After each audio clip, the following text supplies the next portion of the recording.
This episode of Recording Studio Rockstars is brought to you by Atom Audio, Isotope, Native Instruments, Lewitt, and Grace Design. You're hearing my voice right now on the Lewitt PureTube microphone through the Grace Design M201 Mark II mic pre mixed through Isotope, RX, Ozone, Neutron, and Nectar, all on Atom Audio monitors. Please check out our awesome sponsors using the link in the show notes below. It's a great way to help support this show, and there's some great deals waiting for you there. Now get ready to rock.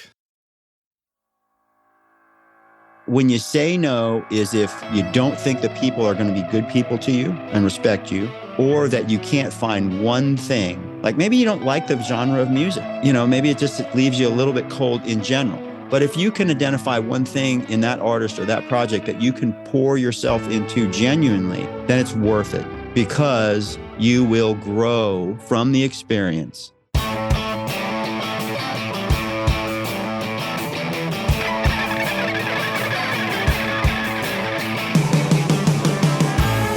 Welcome to Recording Studio Rockstars. I'm Lid Shaw, and this is the podcast created to help you become a rock star of the recording studio.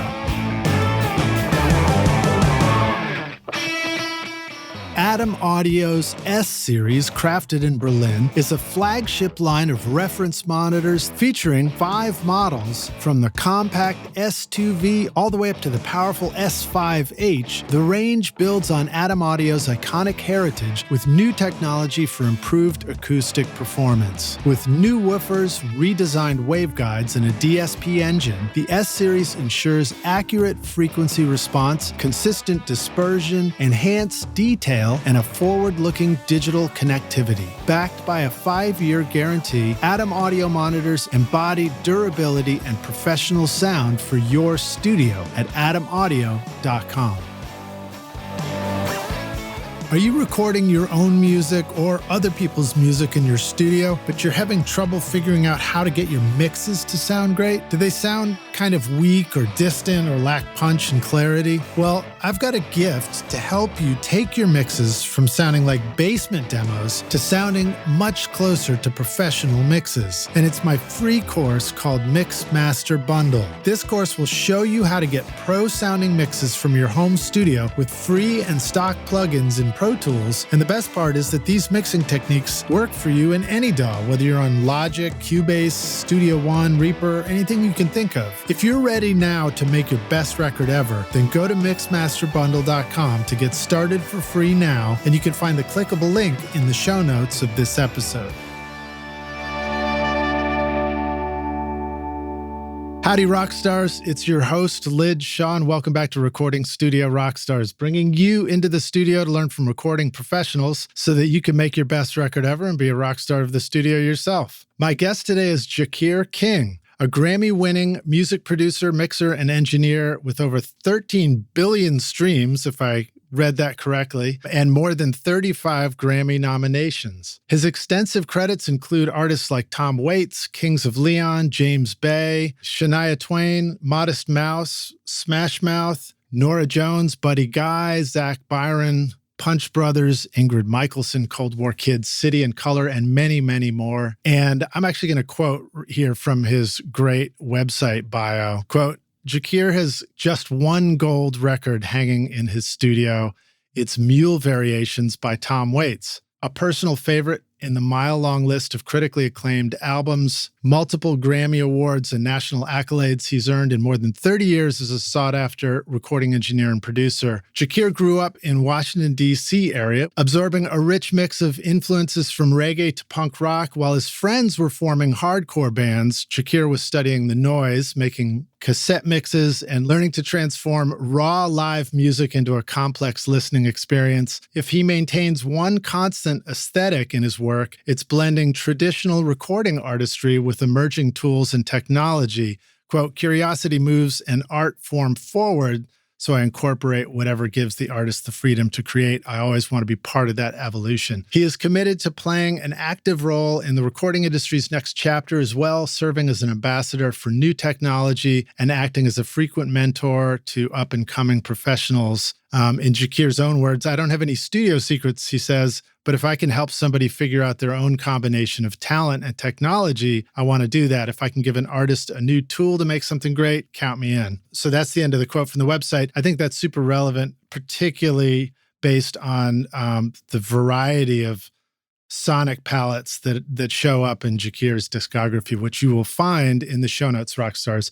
Just scroll down and we've got a link to that, and you can go listen to many of the favorite records that Jacquire sent over. He also works out of his own studio, the LBT, just outside of Nashville, Tennessee. And I want to give a big shout out and a thank you to Matt Boudreau from Working Class Audio and Mark Rubel from Blackbird for connecting us, and also for our buddy Dave Hinsey over at API for putting us on the same golf team for the annual Audio Masters Benefit Golf Tournament for the Engineers Relief Fund, which is a really cool experience.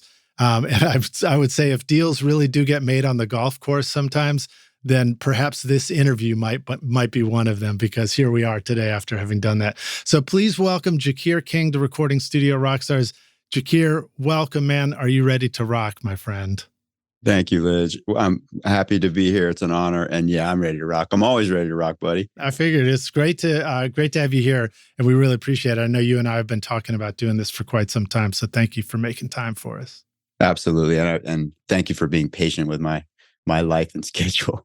You're welcome, dude. I know that you're busy, but after playing golf with you for a day, I realized just how busy you are too. You've got a lot of things going on in your world. And you even seem to have a lot of incoming messages and outgoing messages in between golf balls. So tell us what's new with you, man. I'd love to get a little bit of a brief arc of your own journey too. Also about getting into music and making records and being where you're at now. But I know that's a long story. So if you want to give a very short one, you're welcome to. Oh well, yeah. I mean, well, first I'd say that I think the activity of my life is, in a very busy place, like personally and professionally. I've been sort of transitioning, not away from, the roles that I played over the last several decades, but, in terms of mixing and producing, but I'm sort of semi-retired from it too, because I don't have the same appetite, which is kind of natural after the period of time that I've been doing it. And I have curiosity and interest in other things that are related. And I've had so many tremendous opportunities. So I've sort of been branching off into these other areas that are still very attached to where I started, but they're a progression. And then, I have grandchildren now, and Wow. family, and I love to play golf. So, and I've met a ton of people through that in pursuit, and I'm actually going to be part of a small team that's going to oversee a new golf course being built here in the state of Tennessee. So, Oh, wow, that's cool. But like a couple years ago, now it's almost 3 years. I started an artist management company, and so that has been.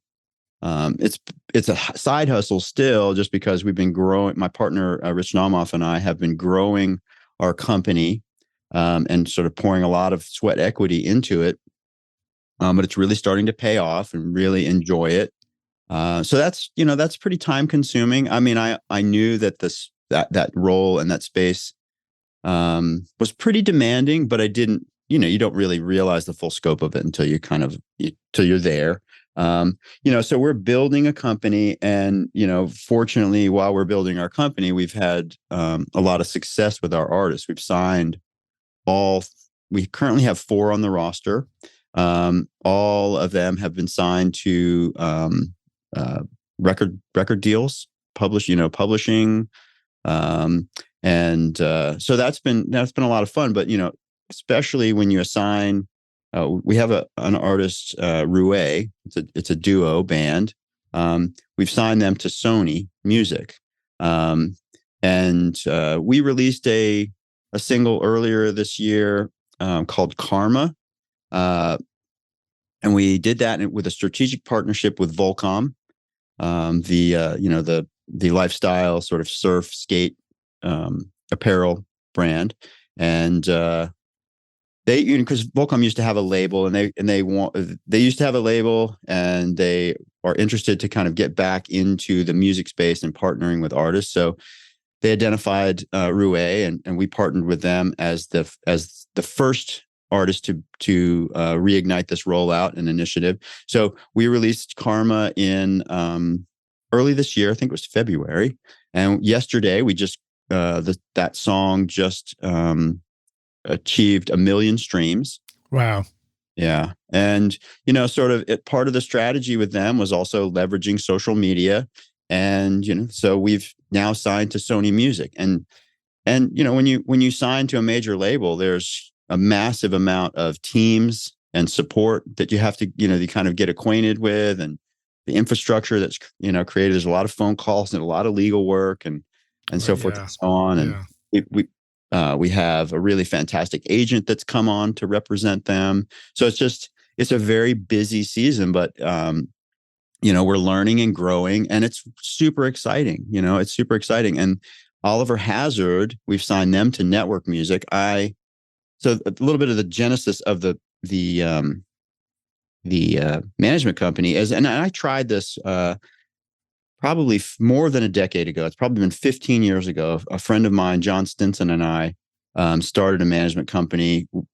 Unfortunately, we didn't really have that much money, and we didn't really choose a great artist. So that didn't, that kind of fell apart after about a year. But, so I've had an interest for a long time in these things, but it's really the appropriate time in life. And so I made a record. I met Oliver Hazard in Ohio at a charity golf tournament at Jason Day's charity event, and they had been hired to sort of be the house band and play some music for one of the social events in it. And immediately, I heard them singing and playing for like 30 seconds, and I was like, wow, these guys are really good. And we had a casual conversation afterwards, and I just I extended an invitation if they're in Nashville to sort of come and visit me. Well, that conversation grew into us planning to make a record in the spring of 2020. Well, then COVID came along, and we delayed for a while, but then we just sort of decided, like, look, everybody's been in isolation, everybody's healthy. Let's get together and make this record. Around making the record, the plan to make the record, I was like, you guys need a manager. I want to make a record with you. So this is what we'll do. We'll partner, we'll make the record, and then I'll shop you to my manager friends. And, because I want to be certain at this point that if I'm going to do something, that it has a good opportunity, Yeah. And so the pandemic hit, we made the record anyways. And then, the realization was like, I'm not going to be able to place you with a manager, because nobody's going to take on an emerging baby band, artist, with all that they're dealing with, they're Right. because, management companies, you have your breadwinners, your high profile artists that make money for the company and allow you to engage with developing artists. It's a very common sort of business practice. So we made the record, and it's like, okay, we have to think of plan B, guys. And I said, let me do some legwork. And I got them a publishing administration deal with Cobalt. And so got that to happen. And I've been kind of, helping them, sort of somewhat managing them a little bit. And I said, look, I got you this publishing deal. If I were to hire a day-to-day manager, or partner with a day-to-day manager, well, at the time it was like hire a day-to-day manager, would you guys be interested in trying me out as a manager? And we came to an agreement. And, I found Rich through a friend of a friend. Rich, he was hired at first, but now he and I are full partners. And, we've gone on to grow the company. So, the record that I made with Oliver Hazard is what's been signed to Network Music. And we're gonna start making the next record in about 3 weeks. That's wild. Yeah. So first of all, yeah, Oliver has a beautiful voice. So I can see how that would catch your attention when you first heard it too. But when you talk about getting the publishing deal, how many deals does an artist need to make these days? Like for somebody who doesn't know much about this, What's sort of a broad perspective on you need to be prepared to succeed as an artist? You need to be prepared to, broker deals with these different parts of the Yeah, that's a industry. very good question. Well, you listen, at this point, you can be, self-published, and you can use things like Song Trust, or there's a bunch of options out there where you can sort of be in a global collection system, but you got to do the legwork yourself. If they're there, but you have to go and you have to register your songs. You have to, you have to do the legwork, but you can you can be self-published. You can be, you can get a DistroKid account. You can be your own record label. You can build all these things. And hopefully, hopefully you can build off that and get a publishing deal. But I'm trying to think how to. I want to sort of address how you can do this DIY, but that so because these days nobody in the music business like this, like a publishing company, a record label, a booking agent, a business manager, a manager. So those are five partnerships you have to have.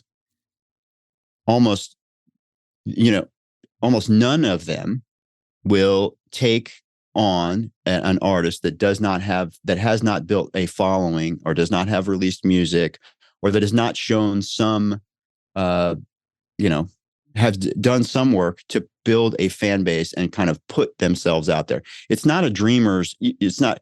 I mean, we're all dreamers, but we also have to be doers. It's not a dreamer's world anymore. Yeah. Now, like the first partnership you can probably arrive at is a management relationship, because then you're finding somebody that wants to just sort of dig in and do the hard work with you. But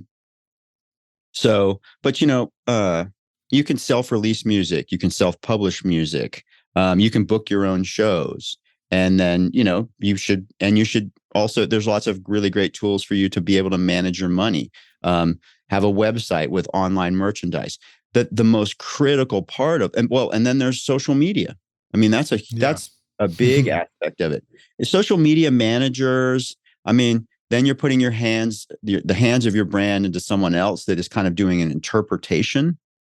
And we're still, even with the success that we've found with our artists, we still haven't handed anything off to anybody. We've come up with systems of support and scheduling. There's a lot of different software out there, which I'm not the person to tell you exactly what those pieces are, because that's not really my day to day. But I can tell you that things like TikTok and Instagram are hugely important. Yeah. Instagram is more of the curated, mindful sort of space where you can really present things that seem a little bit more careful and curated towards supporting your brand and creating awareness. TikTok is kind of like the Wild West, but it also has the most eyes on it. And the kind of the cool thing about TikTok is you can post the same thing over and over and over again. You can post the same post 8 times and just keep wearing it out, because eventually, if a few people start to see it and recognize it, the algorithm will kind of take hold of it, and it'll start putting it in front of a lot more eyes. That's fascinating. I have a couple of questions for you about that. Sure. One is, do you find that as we think about things like social media, that there are different sort of age brackets that we should think of for different parts of social media? And two is, I know you spent a lot of time out in, pretty close to Silicon Valley, if not right in it. And do you feel like that stuff really informed your understanding of all these kind of digital tools? Not so much not sort of my activities out there with Meta or Universal Audio. But I mean, I think it probably deepened my awareness, but not necessarily put the thoughts. It didn't expose me to it. It kind of deepened my connection and awareness of it, but not. Yeah. I think, for whatever reason, I have always been able to sort of pay attention to what's next. Because I'm a, it's like I have an unending curiosity, and and I'm really motivated, and I love new stuff. I'm kind of an old soul. I am an old soul, but I live in a modern space. Yeah. It's like I've been thinking. I have a studio with a lot of beautiful equipment that just doesn't get used as much anymore because Yeah. it's not practical or efficient. Um, uh, and not just that, it's just like there's a lot of really good alternatives that exist in the computers and emulations and all these things. And I'm dealing with young engineers they want to know how to use this stuff. And they do learn to use it, but they still kind of gravitate back towards the tools that they grew up on and came up into the space. I'm kind of getting a little tangential, but No, that's all right, because I know you started out with a real technical fascination too. Weren't you one of the first early people with Pro Tools in the studio and that absolutely. sort of thing? Yeah, I started using the DigiDesign Sound Designer 2 card with a program by Mark of the Unicorn called Studio Vision. And so I was working. So yeah, I mean, it's like I loved the Beastie Boys. I loved hip hop. I love the art of capturing samples and pieces of music and creating and the collage of it. And Public Enemy, Takes a Nation of Millions. That album kind of, I think I got that when I was 18 or 19 years old. I think it was 19. It like tore the top of my head off. Yeah. It was just, what is going on? Because I recognized some of the music in it. I recognized some of the needle drop stuff, and just got me, just kind of got me that headed in that direction. So I discovered,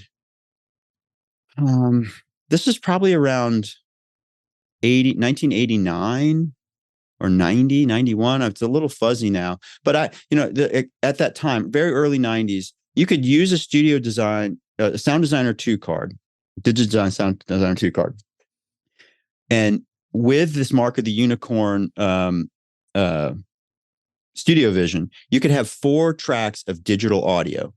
So we were already syncing the computer to the tape machine to run MIDI, to run the samplers at the studio. I worked at a hip hop studio.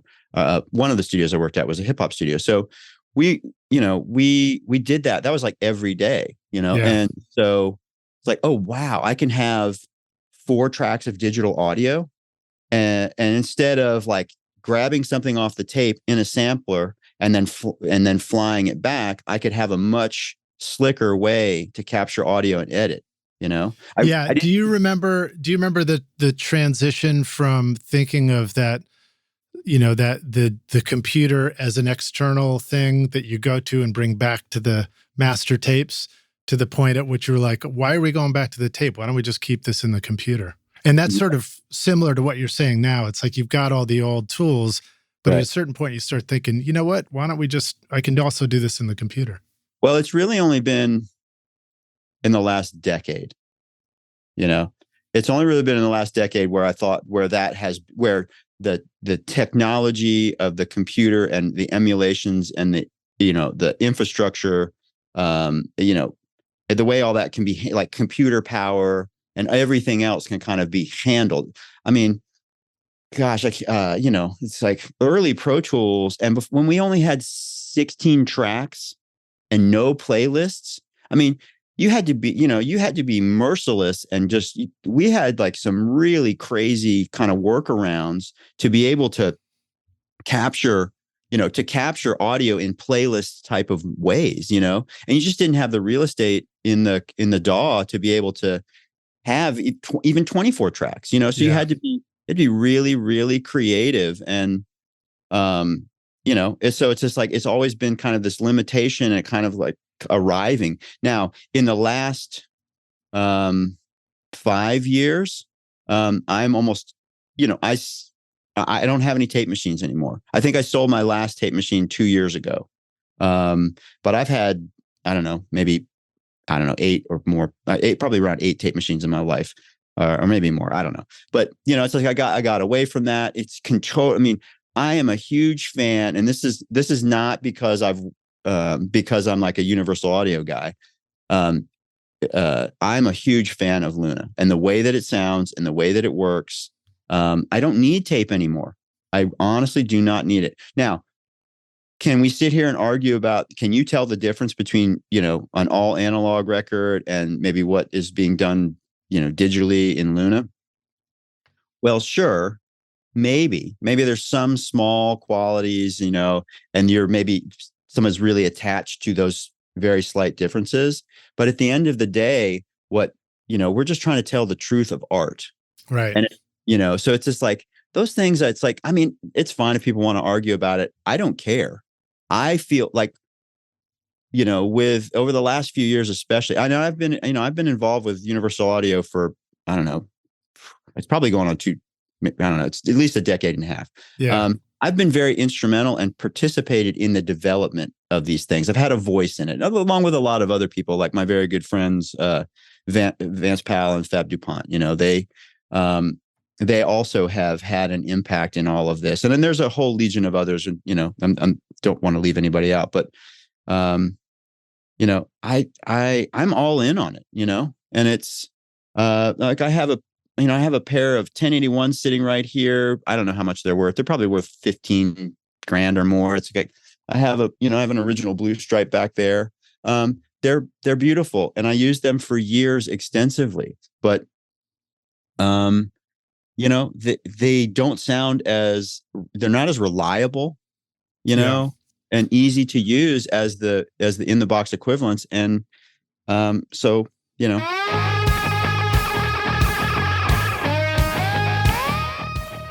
Hey, Rockstar, come on over here. I've got a secret to tell you. Want to know how I get a consistent sound mixing over 1,000 hours of recording studio rock stars? Well, my secret is using Isotope RX, Ozone, Neutron, and Nectar to make this podcast sound great. Right now, you are hearing RX Breath Control, Declick, Declip, DS, Deplosive, Voice Denoise, Ozone Multiband Compression, Neutron EQ, and Limiting, all from Isotope. Use the secret code ROCK10 to get 10% off over at isotope.com.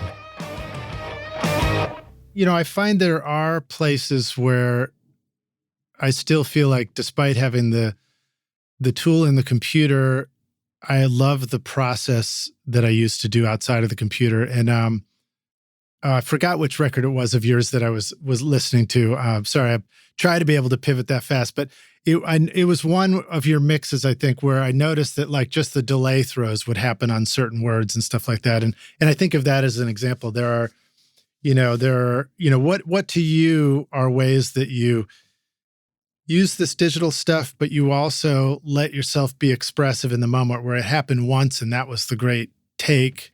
Sure. And you don't have to repeat it or reinvent it somehow with automation and things like that. Yeah. I mean, I think I would say still though, I mean, I got this great little recording console here.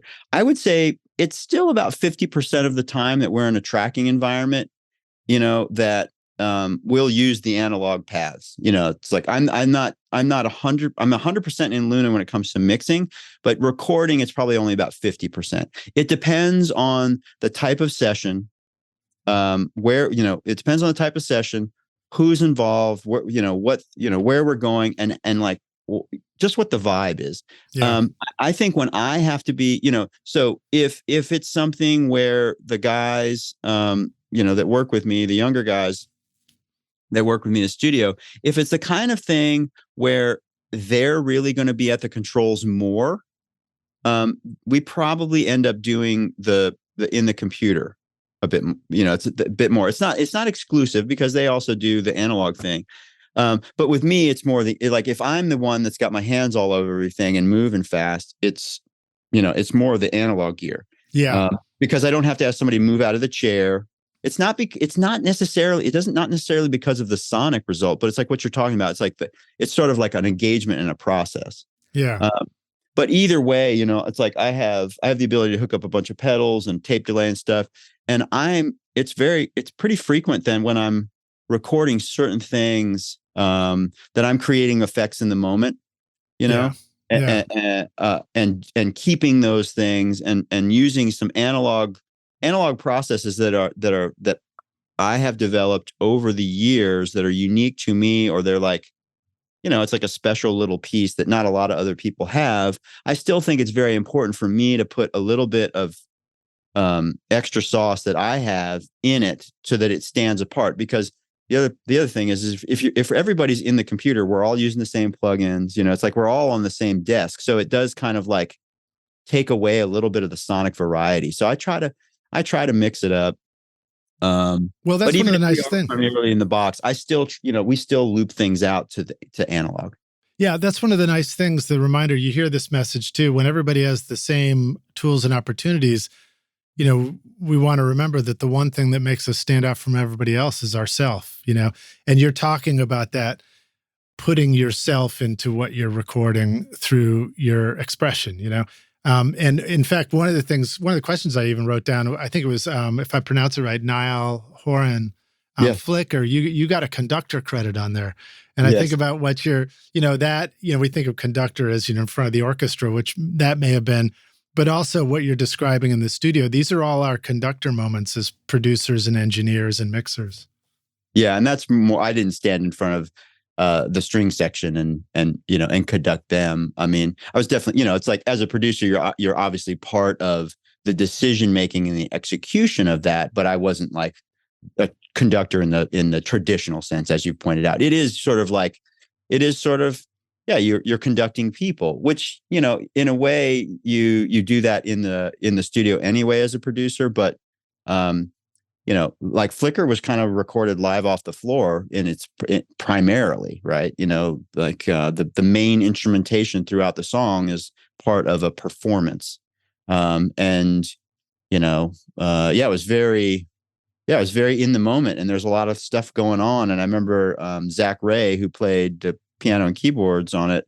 Zach is Zach is in the band Death Cab for Cutie now. Zach is an incredibly creative musician. He's a world-class musician. He's one of the best. But he likes to tinker, and he always has a big old pedal board, and it's just, that's fun. That's exciting. We can record in the box, but I think what younger people sort of miss is that, the sound doesn't all have to be created there. You can kind of create things with amps and pedals and, unique recording in unique spaces or interesting mic selections. There's all kinds of creativity, and that's the stuff that separates us. Like, your room sounds different than mine. So utilize the space, utilize your imagination. How often have you been doing a guitar overdub or any kind of an overdub with the artist, and they're playing the instrument, but your hands are on the knobs and the effects, helping them create that sound in that moment? Tons. It's exciting. I mean, it gets everybody engaged and connected in a different way. And yeah, I absolutely love that. It's like, pretty often, as often as possible. And, and that's often how I end up with like a keyboard credit or something, because, it's not like I'm, like Schroeder and I can shred on the, I can shred on a keyboard, but it's just like, I know my way around it, and I hear the notes and I can kind of, not always on pitch, but I can kind of, verbalize the melodies and stuff. I can figure it out, so it's just like, and sometimes when you just have a sound in your head or a texture, you just kind of find it and put it together, and you can execute it, and then technology can help you make it better. Can you shred on a Memory Man? Yes. Yeah, I can on delays and that kind of stuff. I absolutely can. Yeah. So I know that 1+1 management is a really important part of your focus right now. So I want to make sure we pivot back to that some. Sure. If I pronounce it right, Rau, is that the artist? Rouet. Excuse me. Rouet. Yeah, it doesn't look how it sounds, but yes, it's Rouet. Yeah. How do we spell that again? Raue. Okay. All right. That's why. So cool. Awesome. So Roué, what an amazing album cover shot for that artist. So this is two women playing guitar and drums. Is that correct? Or is it's a duo? Paige Kalenian is the guitar player, singer, basically composes most of the music and fronts the band. Jax Huckle, is a guy. Okay. I mean, I think in that photo, Jax had long hair, so it's a little bit. I couldn't. It'd be easy to make that mistake, but now Jax has since shaved his head. And no, he's no. So it's a female male duo. Just awesome, and like this shot of the two of them. The guitarist is just leaping in the air, and this is like it's like the ultimate photograph from the edge of the stage, and you see the drummer in the background. I was just like, they do that every night. That's Paige, so awesome. I mean, they're both incredible, but Paige in particular is a force of nature. She's an incredible person and so talented. And I mean, there's a video that's coming out in the beginning of July for the B-side of the Karma single. It's called Ruby Glow. And so in our partnership with Volcom, we got a bunch of UGC, user-generated content that Paige. So the video that will come out is all Paige basically taught herself Premiere to make this video. Now it took her a few months, and she, but I mean, it's so impressive. It's world class. She did like animation and all kinds of stuff. It's I guess by the time this podcast comes out, that video will be easily viewed. But she's just incredible, and she's the lead producer on the record. So I function as now that I've come into this, I function as kind of the executive producer. So I haven't gone to the studio yet. I will the next sessions we have scheduled. But Paige has been doing this as the lead producer. Jack Shirley is the engineer and mixer. Jack is out in Oakland, California. Paige and Jax are from Santa Cruz, California. The band has relocated to San Diego, so we're still a California band act. So Jack Shirley is the co-producer. Paige leads, and I have been, I've been helping Paige, music selection and the sort of the writing process, and I'm kind of a voice of,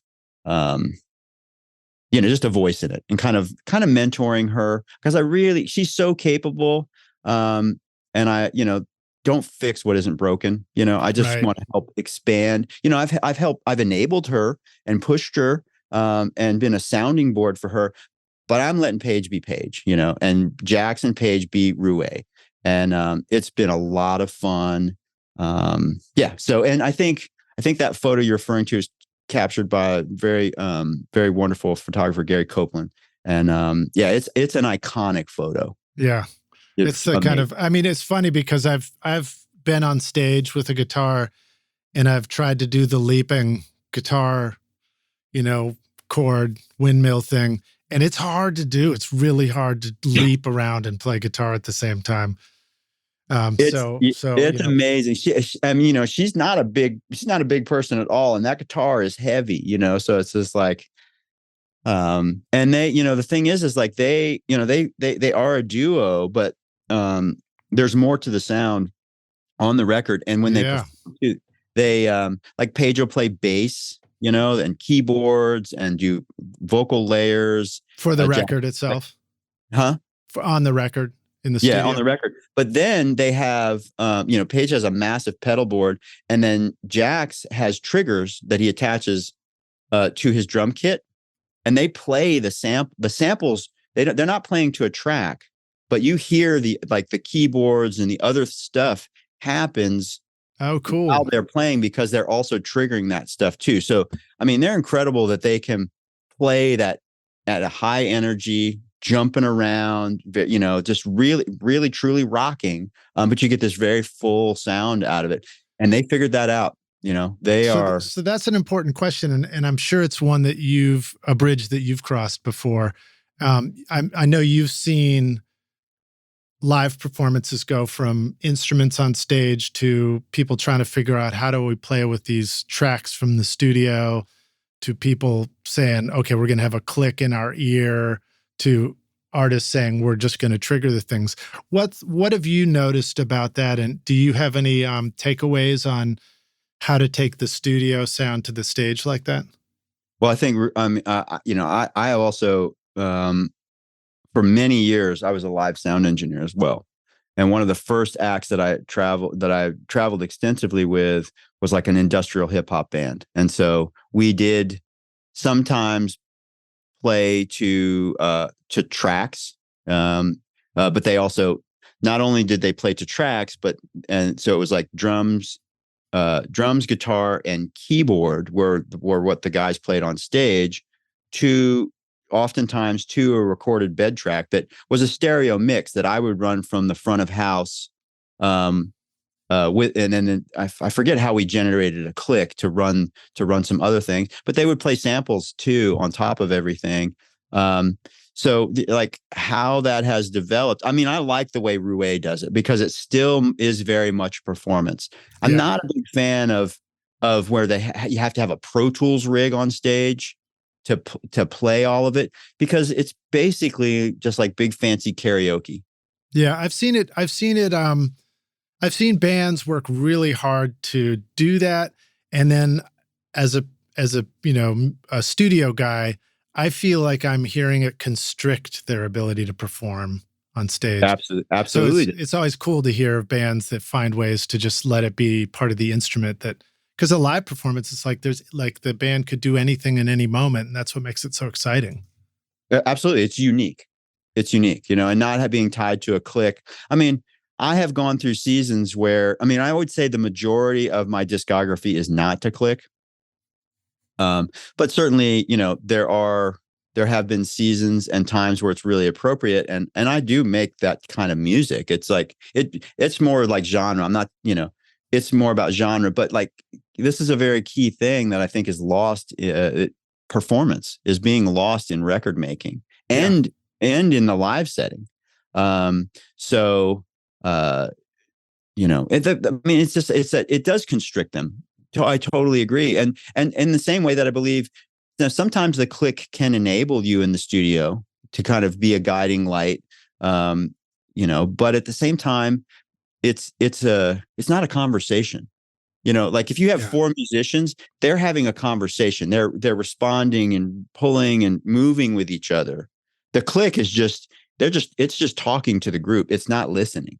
Yeah. So it's kind of a tricky thing. Now, so also when I got into, there was, when I made like Kaleo and James Bay, and I got into this season where I did a lot of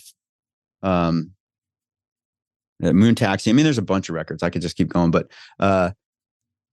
where you've done a lot of good records, dude. Oh, thanks.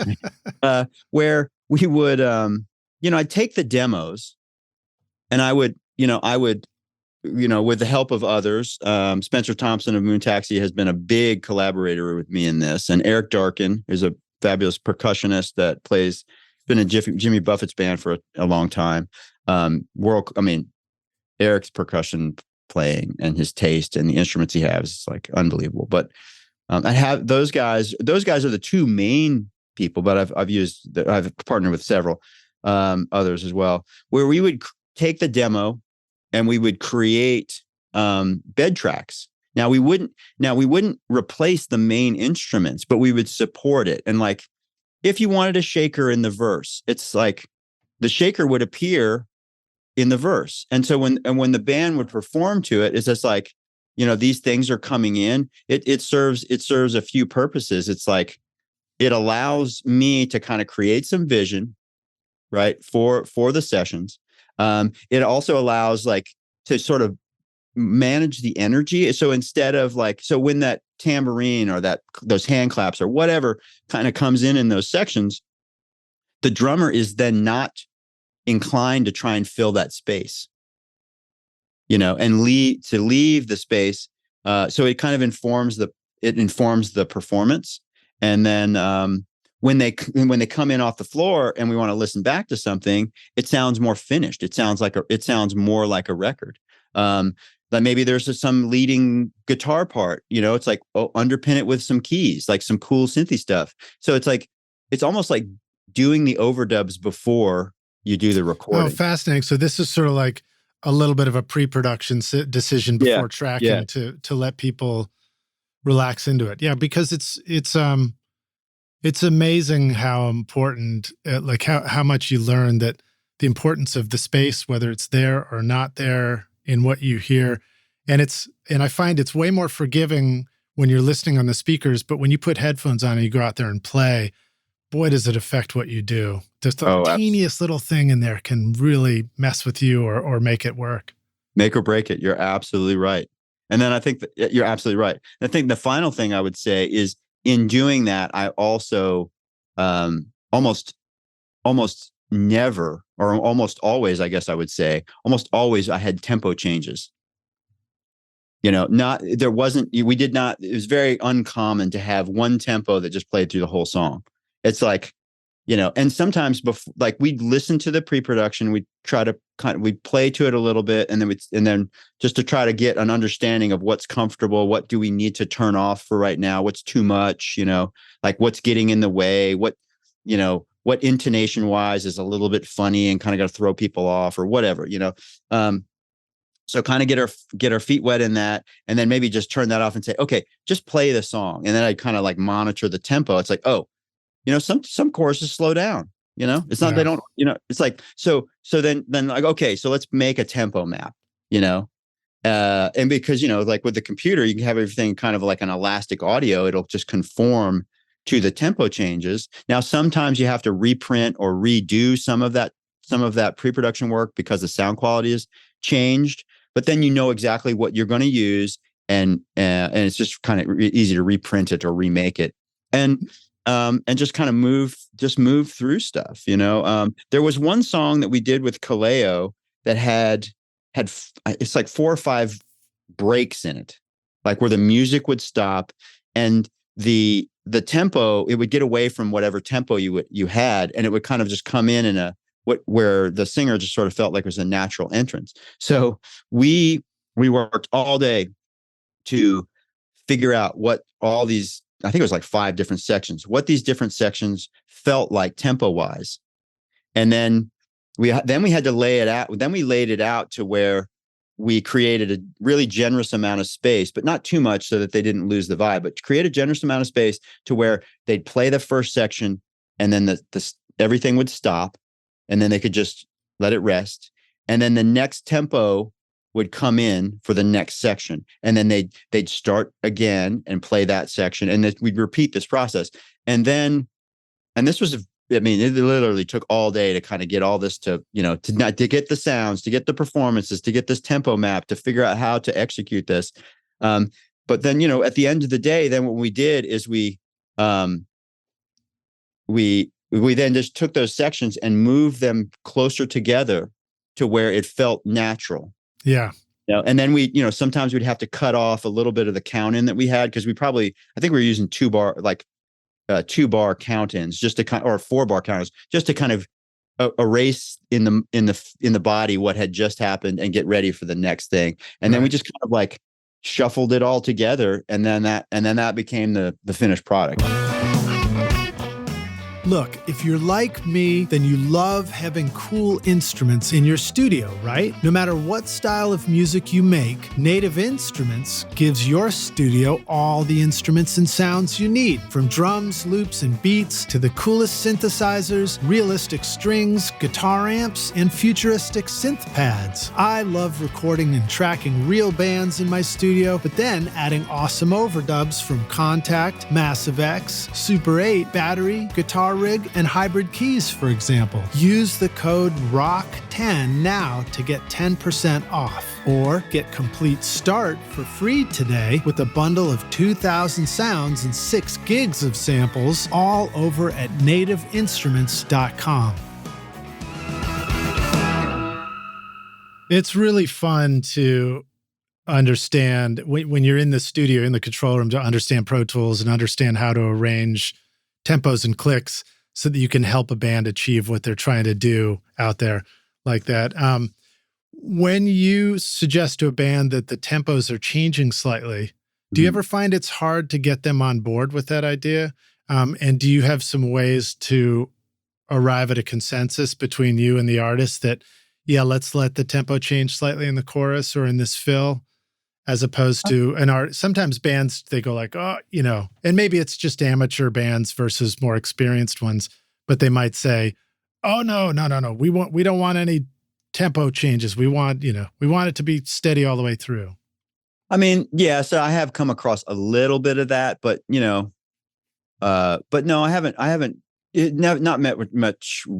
I have not met with much resistance over the whole thought process or thinking back on it. No, I mean, yeah, sometimes, and then finding that sweet spot. Sometimes it just takes a lot of push and pull, a lot of experimentation. Like you got to go too fast or too slow, and then got to invite people into the control room and listen and just kind of.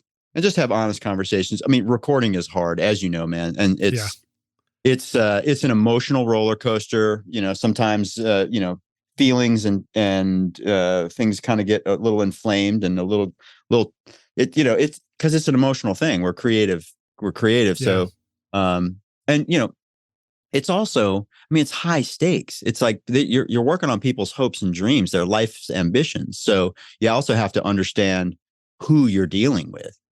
And that, as record makers, we do this routinely, but we have, and so, I mean, there's many times where I'm a good communicator, but I haven't communicated enough because the people that I'm helping don't understand it the way I do, and they have not experienced it, so you kind of need to just kind of step back and kind of, it's not hand holding, but you really need to consider their experience.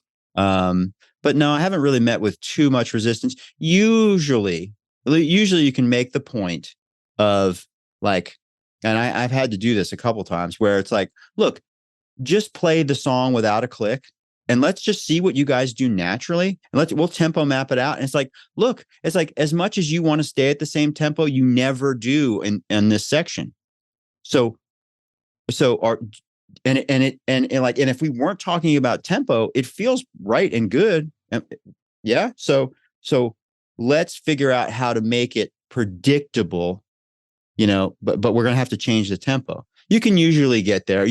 The thing is, as a producer, you need to work with all the ideas and the artist and be patient and explore, because you don't know everything. Yeah. It does come down to you having to make some hard and final decisions, because that's the job. But you have to work to gain trust and to demonstrate that you're there to support them, and because then when it comes to the things where you say, no, we have to go in this direction, or no, I don't like that. Or it's like, when you have to draw a line in the sand, it's like, it will be respected, because you've put in the work to gain the trust and to work on their behalf. And you also know this, it's like, every idea is not a good idea, but every idea can lead to a good idea, or the clarity that, no, we're not changing this. But you have to be willing to take that journey. So, yeah, long answer. Well, but yeah. No, it's great, because you talk about this idea of earning the trust with the band. But what it sparks in my mind is a realization that us in the control room, producing, engineering, mixing, whatever we're doing, working with the band, we're also, as a group, trying to learn and earn the trust with the project and the record itself. Like, each record has its own language for what's correct, and we all have to learn it. You're absolutely right. Each record is a new opportunity, and each record should stand on its own as its own opportunity and uniquely identify the artist as the artist. It shouldn't sound like the producer. That's always been my attitude, and I've always believed that I could make anybody's record if, like, it, because it's not it's like, I don't have to be the master of a genre or an instrument. It's I'm a co-creator. I'm there to be the lead. I'm there to be the leader in the record making process, you know? So Does it even need to sound like the same artist's other records? no, no, that's also a mistake, especially if you haven't made the other ones. Like, you know, if I thought about Mutt Lange while I was making Shania Twain's album, it's like, I mean, might as well just shoot my head off. I mean, I might as well just hang myself. It's just like, you're not going to do that. Not only is that a different talent, it's a different time, it's different technology. You know what the world wants to hear, and what is the feeling of. It's just like, that's to be the dumbest thing to do, to try to be someone other than myself, right? It's like, you know, people call me for me. Now, not always with the right motivation, because it's like, you might make a successful record for this one artist, and then because it's successful, another artist that's completely different and doesn't honestly get the art of what this other record is, but they like the success. It speaks to them in some way, and they like the success of it. They think that you can make them equivalent to that. And Right. that's also not true. That's also a mistake. And we learn from our mistakes. I've learned all these things because of the mistakes or poor judgment or just experiences I've had. You know, I'm very proud of my discography, certainly. But none of my records sound. I mean, I think you can if you examine them and you kind of like, if you were to examine them and kind of like step back, I think you could identify who Jacquire King is in them. But it's only after my hope is it's only after thoughtful examination. It's like, it doesn't hit you in the face. The artist sounds like the artist. It's their truth that I'm supporting. So yeah. You know, well, that sort of reminds me, one of the questions I wrote down, which I feel like is related to that, and it's this topic of learning from mistakes, was just a simple question. I mean, looking at your discography and your career, it sort of looks to us like everything you record is a success. But have you also made a lot of records that we've never heard of?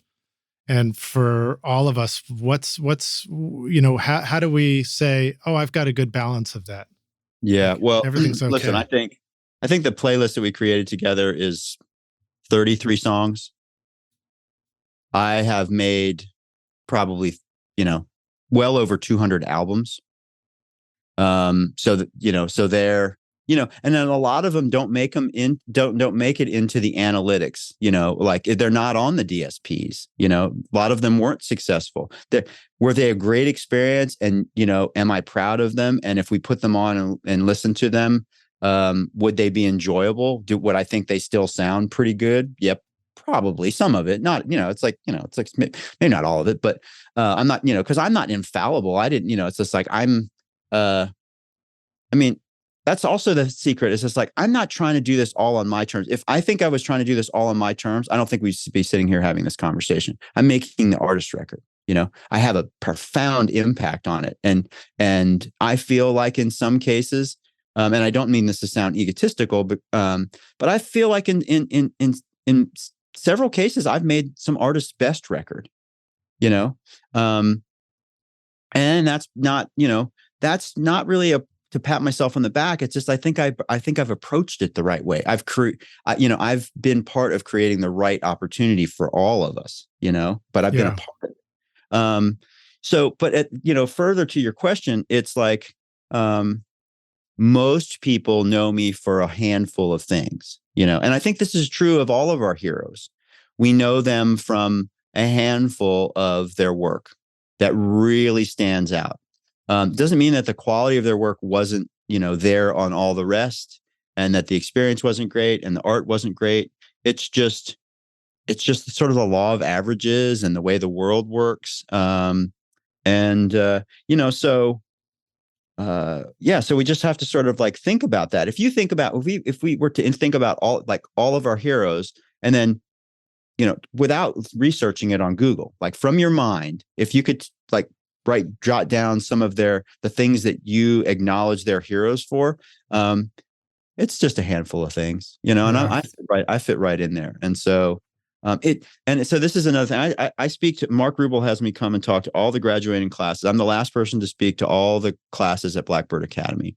Um, uh, and it's an honor to have this sort of role. But, what I talk about is like, I try to inspire people, and give them a broad perspective. It's like, if you want to talk about, EQ curves and tape and polarity and all those things, I will wear it out with you. But, that's all sort of beside the point, because we all have to learn, the technology, but we have to harness it in the right way that's uniquely powerful for ourselves. And, so I really just try to inspire people to take this journey. What I tell the students and I try to tell everybody is like, take this journey because it really is going to be meaningful to you. That like, if you don't, I'm really fortunate that I've had the success I've had, but, if I'd been able to survive it monetarily without all this success, I don't think I would have gone into a different line of work. I would have stayed the course. So, because if I can do good work and I can make enough money to have the type of facility that I need to continue to do my craft, and I can pay my bills, that's really what it should be about, And I know, and that may sound like, oh, well, yeah, it's easy for you to say because you are where you've arrived, but no, I really truly believe that, and it's like it's what keeps me in it today because I don't have to do any of this stuff anymore. It's because I want to, and so I want to stay on the journey, and that's what I really want people to really have an honest conversation with themselves about. It's like, you're not going to go to the Blackbird Academy and then 2 years later win a Grammy and have a gold record. Now, I'm not saying it's not possible, because certainly it is possible, but that kind of success is also very hard. Fast success is very hard. Even the kind of slow success that I've had has been challenging, because you kind of wake up and you're like, whoa, I feel like I've lost myself a little bit in this, you kind of get out of touch. People start calling you, it's just like, oh, that sounds like a good idea. Maybe I should do that. And it's like, well, I don't know that I love that artistry music as much as I should, in a way that I can really offer myself. And then that makes me think of one more thing, and I'll catch my breath.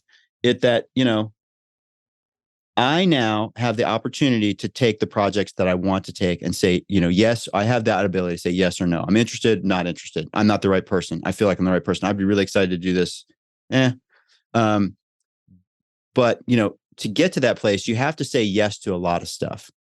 And, what you need to, when you say no, is if you don't think that people are going to be good people to you and respect you, or that you can't find one thing. Like, maybe you don't like the genre of music, and maybe it's just, maybe it just leaves you a little bit cold in general. But if you can identify one thing in that artist or that project that you can pour yourself into genuinely, then it's worth it, because you will grow from the experience, especially working on something like, if you have to dig deep within yourself to even just find the inspiration to be there and do a good job, like, you'll grow so much. And, yeah. That lesson, I think, was the most significant to me within all the live sound that I did, because I lost a studio job and I had a hard time getting another studio job. And I kind of at first was doing live sound just as well, I can figure out how to do this because I know the tools. Didn't really know the job. But I can figure it out, and I did quite well at it, and I enjoyed it. And I had so many amazing memories. I've mixed thousands of shows. I've toured the world. I've had really special nights, introduced to artists I didn't have awareness about, all kinds of things. Really incredible. And in hindsight, it's like, I really value that experience. I found a way to put myself into it, even though it's not what my goal was. That I got so much out of it that I use in my record making now, that if I hadn't taken that journey, I wouldn't be who I am now. Yeah. That's wise. That's wise.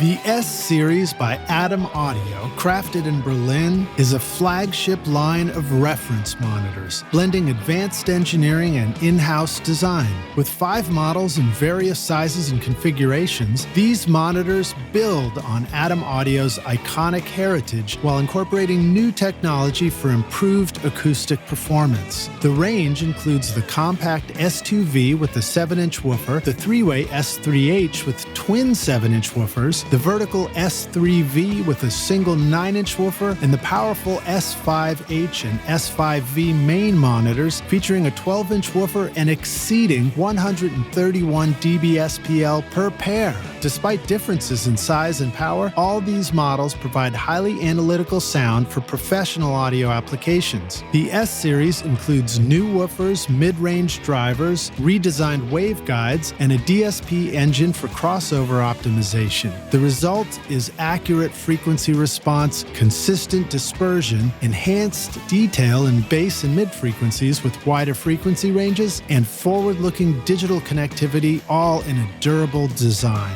The S Series ensures longevity in your studio, backed with a 5-year guarantee at adamaudio.com.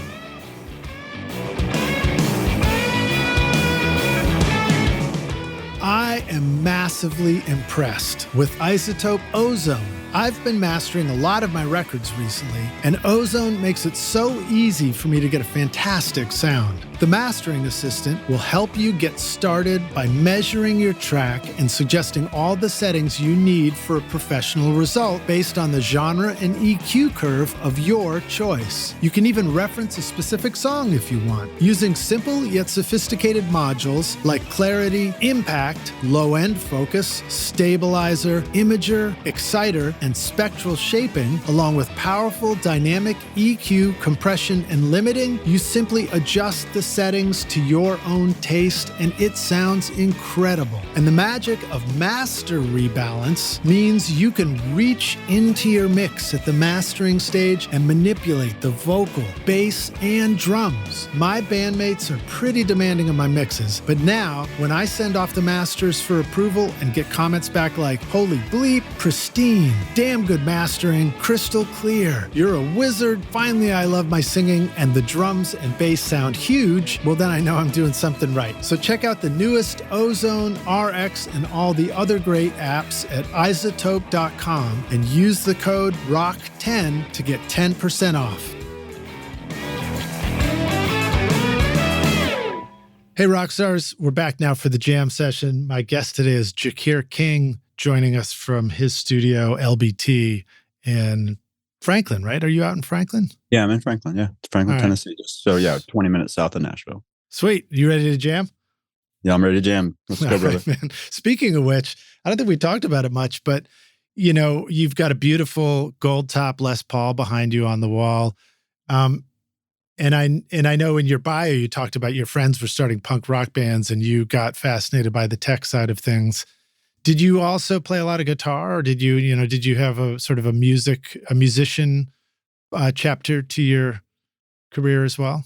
Sure. Yeah, a little bit. A little bit. When I was young, I wanted a drum kit. My parents gave me an acoustic guitar, which I didn't really spend much time with, honestly. I spent more time. It's a little quieter in the house. Yeah, I don't know. It wasn't like the records I was listening to as much. I was more fascinated with the hi-fi and my mom's record collection. But in high school I played bass, and I kind of messed around. I never was in an official band, so I had this cool PV bass, and then I had an SVT. I broke a window in our house with the SVT. It was so loud. Really?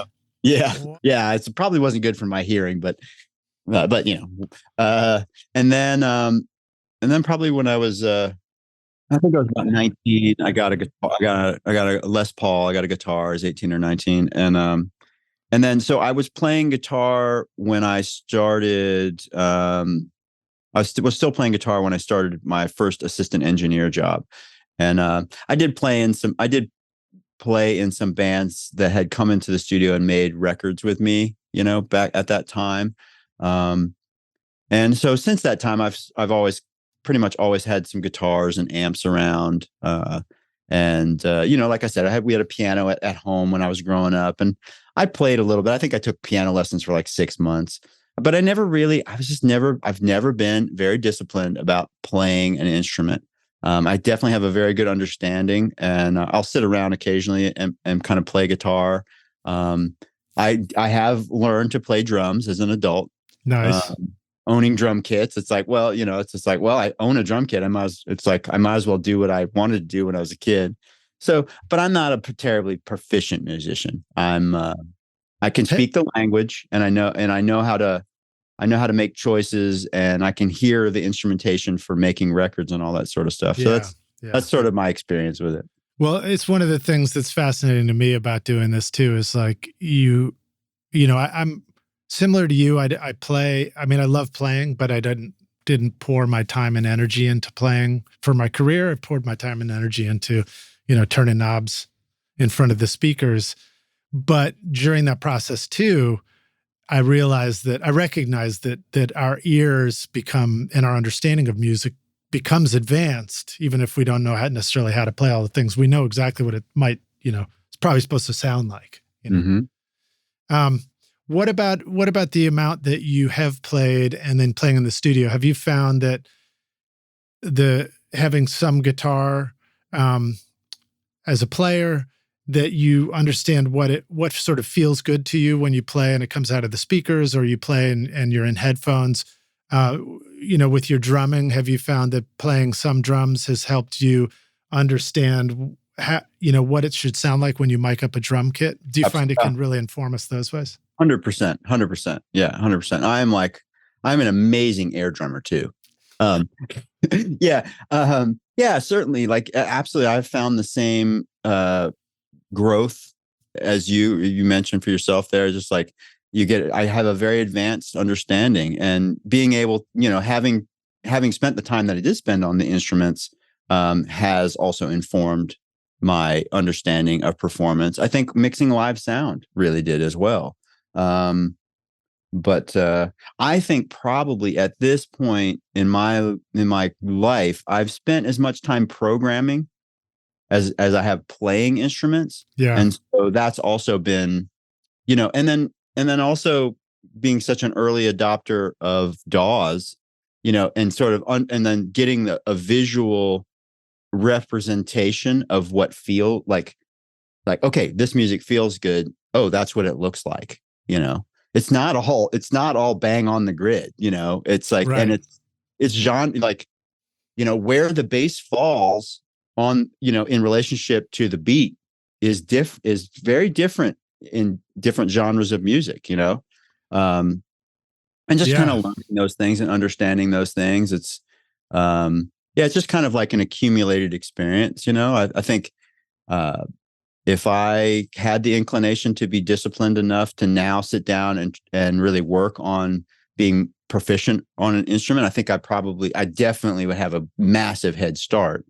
So yeah, it's definitely been useful. And it's also, I think also in choosing instruments that I have here at the studio. I mean, somebody could come to my studio, and now I don't have everything in the world, but I have enough of everything, kind of like that. We could make a record. You could just show up here, not bring a thing, and we could make a full-on cool record, because I have pretty much all. I mean, I probably own a dozen guitars, and amps, and I have I have the main, that Les Paul. I got a Telecaster on the other side. I got all kinds of stuff, but in terms of guitar amplifiers, I have like weird boutique-y, small, strange amps, Did you notice that? Did you notice at some point that all the amps you wanted to acquire were small ones, and then you're like, oh, that's because they record well in the studio. I don't need a big one for the stage. No, exactly. Yeah, I did. And it's just like a nice character amp to supplement someone's sound. Like, it's like, no, hey, it's like, okay, great. Maybe they play their amp and their guitar for the main part, but it's just like, okay, let's double it. Like, try this guitar. Let's hook up this amp. It's going to sound, it'll sound unique to what you have, and it'll pair really nicely with it, and kind of like create a nice sound palette, Right. So, But then you're also like, but let me dial in the memory man while you're playing that guitar part. Yeah, exactly. So one of the other artists that was listed as stuff that you're focused on right now, the K Club project. I wanted to know if you wanted to talk a little bit about that. What is it? I think that's a partnership with Stefan Sharp or something like that. Well, yeah, Steven is one of my partners. Yeah. So Steven and Spencer, Steven Sharp and Spencer Thompson are definitely some main collaborators in that. I've expanded it a bit. So what the K Club, so at the time, Meta was still called Facebook. And so Facebook, this is a few years ago, they have what's called the sound collection. So they have their own they have a library of license-free music that they own. You can attach like in Facebook and Instagram, you can call up your favorite song and attach it to a visual. And that's super cool. But that, they also wanted to kind of have their own license-free music, like their own resource of music, not only for those types of things, but other, it's like they're getting into virtual spaces and just games and different things that just like, and then, they can use these pieces of music in the stems too. Like you could use the drums from this song and the keys from this other song, and create a new piece of music. So nice. It's not really defined everything they're doing with it, but they've been creating this sound collection. And so they need creators to basically to make the music. So they partner with creators, and I've been fortunate enough to been doing this with them for a handful of years. And it's a work for hire. So, they give, there's a budget, but basically I create music for them that they own, like they own the master and the publishing on, and it goes into the sound collection, but it gets used in social posts on Facebook, for people's visuals. And you get name recognition for it. And so going into it, I was like, okay, I'm going to do this under the K Club because I have a lot of different people that I want to partner with. I want to create like a big opportunity. So, and it's also the K Club is a famous golf course in Ireland. So it's kind of nice. Like, it's a little, kind of a little personal thing. I don't know if it was a little shout out to your last name there. It is too. It is that. Right. Yeah, that's the primary. That's the sort of the hopefully the more obvious part of it. But yeah. So when they, the work for hire thing, when they say, hey, go hit the studio, here's a budget, is there a guidance for, come back with these sort of styles of music, or is it anything goes, or, and also what's super fun about doing stuff like that? There is an A&R process typically with, I think with a lot of the people. I fortunately have been given carte blanche, and it's worked out well. My assets in the sound collection perform really well. So, I'm in the top 10 or 15% of, the way my assets perform, which is really cool. And so basically I've just kind of had free reign. So what's cool about it is they let the artist put their name on it. So basically they're paying for the artist to create music works. But then now Meta, the Meta Music Initiative, Meta licenses the music. Well, they don't license it to you. They allow you to put it on the DSPs and earn the streaming rights from it. So it's not a ton of money, but so what I realized in all of this is like, okay, cool. I can put this out on my record. I can put this out on K Club Records, and I can create a profile for the K Club. And so, we've been doing this for a few years now. I think we have certainly over 100 works, pieces of music in the sound collection. And, Steven's name is associated with these, so it's like, now we're getting into a thing where, okay, we've created a brand. There's a lot of music out there that you can go and find. And now we're starting to get into where we're creating stuff under the K Club heading, but that we own it. So we've built an opportunity on this platform to then now sort of like have our own masters or our publishing that sit beside the work we've already done. Two of my assistants, they're both named Dawson. Nice. I have three guys that work with me: Dawson, and Sam. The Dawson March was with me first. She's been with me a few years. Dawson Geneva Co. has been about a year and a half. We call Dawson 2 DG. Well, DG is a guitar player, and he's kind of he's a hip hop kid, but he plays guitar. And then Dawson March is amazing piano player, and really loves things like Snarky Puppy and hip hop. And so, I had before DG came along, I had started to encourage Dawson, because he would stay after sessions or at the end of the day, and he'd play my piano. And I'm just like, this guy is so good. And I'm like, hey man, why don't, we got this K Club thing. Why don't we? So I kind of nurtured him. So I nurtured him through that process. He completed his first song. Like he had fully written a song, but he hadn't fully written a song and recorded it and made it a record in his life before that time. So we did that. So Dawson March has his own releases under the K Club. Then I got the two Dawsons to start creating music together. So they also do stuff, and I dub them as dose, Nice. Yeah. So because it's dose, it's like two, but it's also we spell it like a dose of medicine. How often are lyrics involved in vocals, or is it all instrumental? It's almost all instrumental at this point. It's just better for the pairing with the visual, in the sound collection.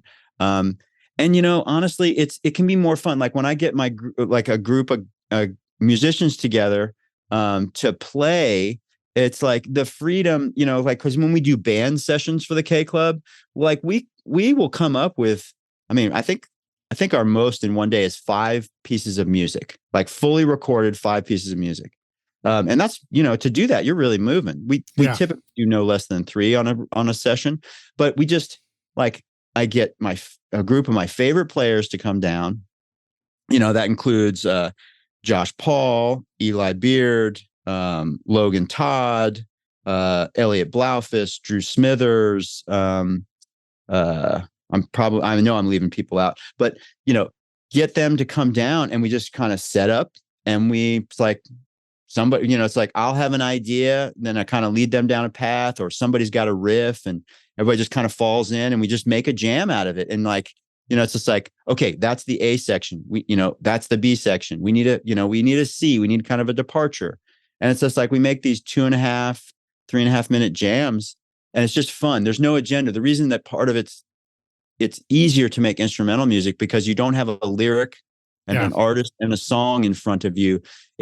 Many of the players tell me it's like their favorite sessions to do, because it's really it's a fun hang. You come in, make music. There's no agenda other than to just have fun. We have to walk away with some music at the end of the day, but that's what we do every day. So it's that's super fun. Do you, it's in my own experience jamming with people. I'm always struck by how sometimes, depending on where you're at in an idea stage, it can be one experience if it's just you and a drummer. It's another experience if you throw in a third person or a fourth person. Then it becomes, you have to be, I don't know, you sort of have to have somebody leading the chord progression, and everybody else has to just agree that's what it's going to be. It's fascinating, all the layers of that. Oh, it totally is. David Crutcher is an amazing keyboard player that do you know David? He's like a tech whiz too. But Logan Todd introduced me to David, and I've done a couple sessions with them where it was just drums and keys. And David he's such a beast. He can play a very complicated bass line with his left hand and just rip it like a keyboard part. I don't know how he does it. It's just like, you gotta have 2 brains for that, I think. Basically. But the cool thing about composing like that with just 2 is it's like instant pivot. You can almost instant, Yeah. Well, obviously one person is instant. You could just change your mind and do something totally different. But with 2, it's sort of like easier to do that with. As you add more people, it becomes a little bit trickier, but then also you can fall into these instant compositions. That's kind of fascinating. What about the process of doing what you're doing and being able to sort of stem it out later? Do you have to set up things where you're like, okay, all the instruments clearly have to be isolated from each other in this process? Yeah. So I've been using the Universal Audio aux boxes for a number of years. I don't think I've put more than, in the last 3 years, I probably haven't recorded guitar amps with microphones more than a dozen times. Use the aux boxes a lot. The bass is direct. You got the drums and keyboards are direct. So like in a very that's kind of generally the basic instrumentation for the band sessions, the 4-piece. It's like drums, bass, keys, guitar. The only thing making real sound in the room is the drums. So yeah, because you're right, we do have to be able to stem it out and isolate it to fulfill the delivery requirements. Yeah. And do you have the drums in their own space, or do you guys like to stand around each other around the drum? No, they're all in one room. Okay, all in one room. Yeah. So it's sort of like headphones. And do you feel like that's how your studio has evolved? Did you have a studio with a separated control room at a certain point, and now you've found that what we might call here in Nashville is the writer's room? I still have a separate control room from the recording space, and there's a vocal booth and an ISO booth in there. So, I mean, but it's, I mean, certainly the technology has afforded the opportunity to have larger ensembles playing here in a more modest space than in the past, and have the separation. I mean, totally easy to make, records in small rooms if you know how to record and deal with the leakage and the spill. And honestly, making those kinds of records is some of my favorite, because you get sounds and textures and depth that you can't create any other way. When part of the drum sound is in the piano mics, it just, like a lot of all the Tom Waits stuff is very much like that stuff, and that was an incredible opportunity and proving ground, exposure for me, to like work on those skills. But there again goes back to the live sound thing. I've done like big bands, Brian Setzer orchestra types, that specifically. And then other things where you've got like drums, and you got like a rock band on stage, basically a rock band on stage with a horn section, so it's like, and piano, there's a lot of leakage. It's really tricky live, because to get the separation and clarity and not have all the crazy feedback, and then those skills have translated to the studio too. Yeah.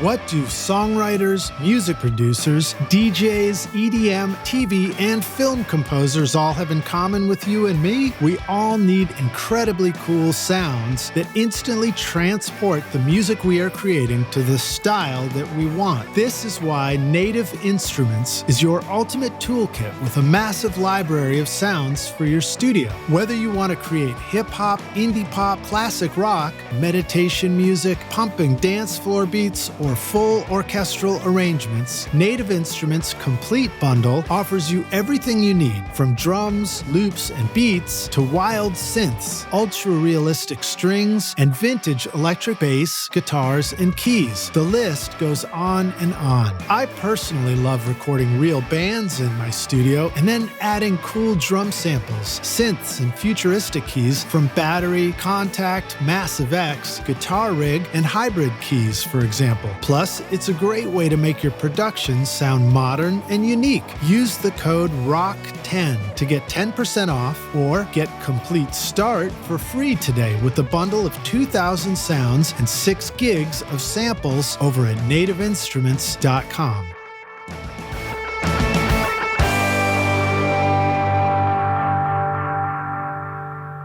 Okay, good. Well, we definitely have some Tom Waits questions coming up too, so I'm glad that you brought that up. I know one last comment I wanted to make about that. One of the things that I do love about recording in the studio today, the technology has helped with, is it's so simple to have a control room set up and a computer, but then go out to the live room and participate, because, you can just get like a MacBook Air. You can just get a little light, feather light laptop and now it's screen controlling the studio computer, and you can basically run a Pro Tools session from anywhere in the studio so easily these days. And you probably went through that whole experience previously. Remember, we used to have to use things like Timbuktu and all these crazy apps to try and get computers to do that. Now it's all built in, but it's really cool. It is really cool. And I have in the past had versions of that, and it's really wonderful.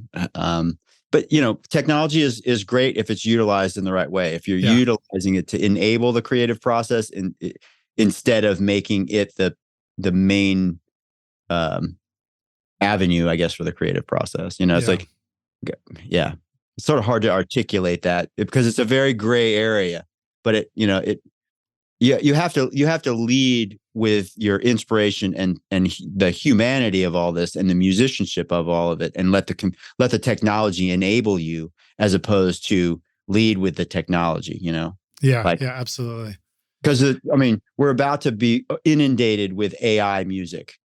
Like now more than ever is it important if you want to uniquely identify yourself as an artist and have depth. Because I think on a subconscious level, people are gonna. I think in a way, even though I'm a little bit frightened by the volume of what may come, I think it also does afford. Because that's going to put more pressure on artists, to have opportunity for their music to find a place of exposure, but it also, by the same token, it does provide an opportunity to be uniquely artistic, and find a voice. Well, in the same way that I'm always, it makes my day when I see somebody young in the studio that's showing me their band and they've recorded something and it sounds like old Rolling Stones. And then I say, oh, are you familiar with such and such a record? And they've never heard of the Rolling Stones or that record. It's going to be fascinating if one day, AI creates music and it actually never heard of the one that it's quoting. That is a wild thought. That is a wild thought. But it's totally, go ahead. I see that as a very real eventuality. Yeah. Well, I think like everything else, I think the AI stuff is going to be drum machines 2.0. It's going to be another tool, and we're all making music with it one way or another. But it also gets plenty of airtime. So let me go to something that doesn't get a lot of airtime, which is these awesome questions that have come in from the rock stars for you, Jacquire, through our Facebook group. Rock stars, if you would like to participate in the podcast and be able to interact and ask some questions, go to facebook.com/groups and just look for Recording Studio Rockstars there. We'll have a link, I think, in the show notes too, and you can join it. But when you do join the group, make sure you answer the 3 questions or you will get ejected with all the bots that try and join our group too. But this first one comes in from Ash Emil, if I'm pronouncing your name right, Ash. Thanks for sending in your question. Ash says, I am particularly interested in the mixing techniques of The Love Still Held Me Dear, City and Color. Vocal reverb technique, dry drum sound, and nice cohesive warmth. Beautifully balanced guitar sound. Looking forward to this one, Lidge. So it's not exactly phrased as a question, but Jacquire, do you want to comment on the mixing techniques of City and Color and just your experience working with that? Sure. I think, thanks, Ash, for the question. Love working with Dallas. I think this is it's the third City and Color album that we've partnered on. And we've done some other stuff along the way as well. Matt Kelly co-produced. Matt plays in City and Color. Matt's a keyboard player, pedal steel. Matt's kind of the all things musician. He's very talented, and he co-produced it with Dallas. I wasn't part of the recording process, so much credit to them. That they beautiful songs, beautiful performances, beautiful recordings. Yeah, it was a beautiful record they brought me. And you mixed. This is one of your Mixed in Luna is a big part of the warm sound. It Oh, is right on. it's a very friendly and analog sounding. It's the most analog sounding DAW there is, without a doubt. Doesn't it have built-in tape Yes. emulations and things like Yeah. that? So yeah, so that's part of it. It's just like, it's like there's diligent work that's done to select the right tape formula, the right tape speed. I have the Dawsons automate the tape noise on and off, so the tape noise is only engaged when the audio is playing on a track, because to avoid the accumulated noise. Right. Because we've become very used to in the digital world of of a very low noise floor. Yeah. But noise in a tape machine is an essential part of a tape machine sounding like a tape machine. Yeah. Um, uh, I think one thing. I think the one thing that kind of comes to mind in terms of the vocal sound that Ash commented on is that I use the Valhalla reverb, the vintage verb. There is a setting in there. I want to say it's called chaotic reverb or something. Gosh, I wish I knew. I wish I was more confident in that.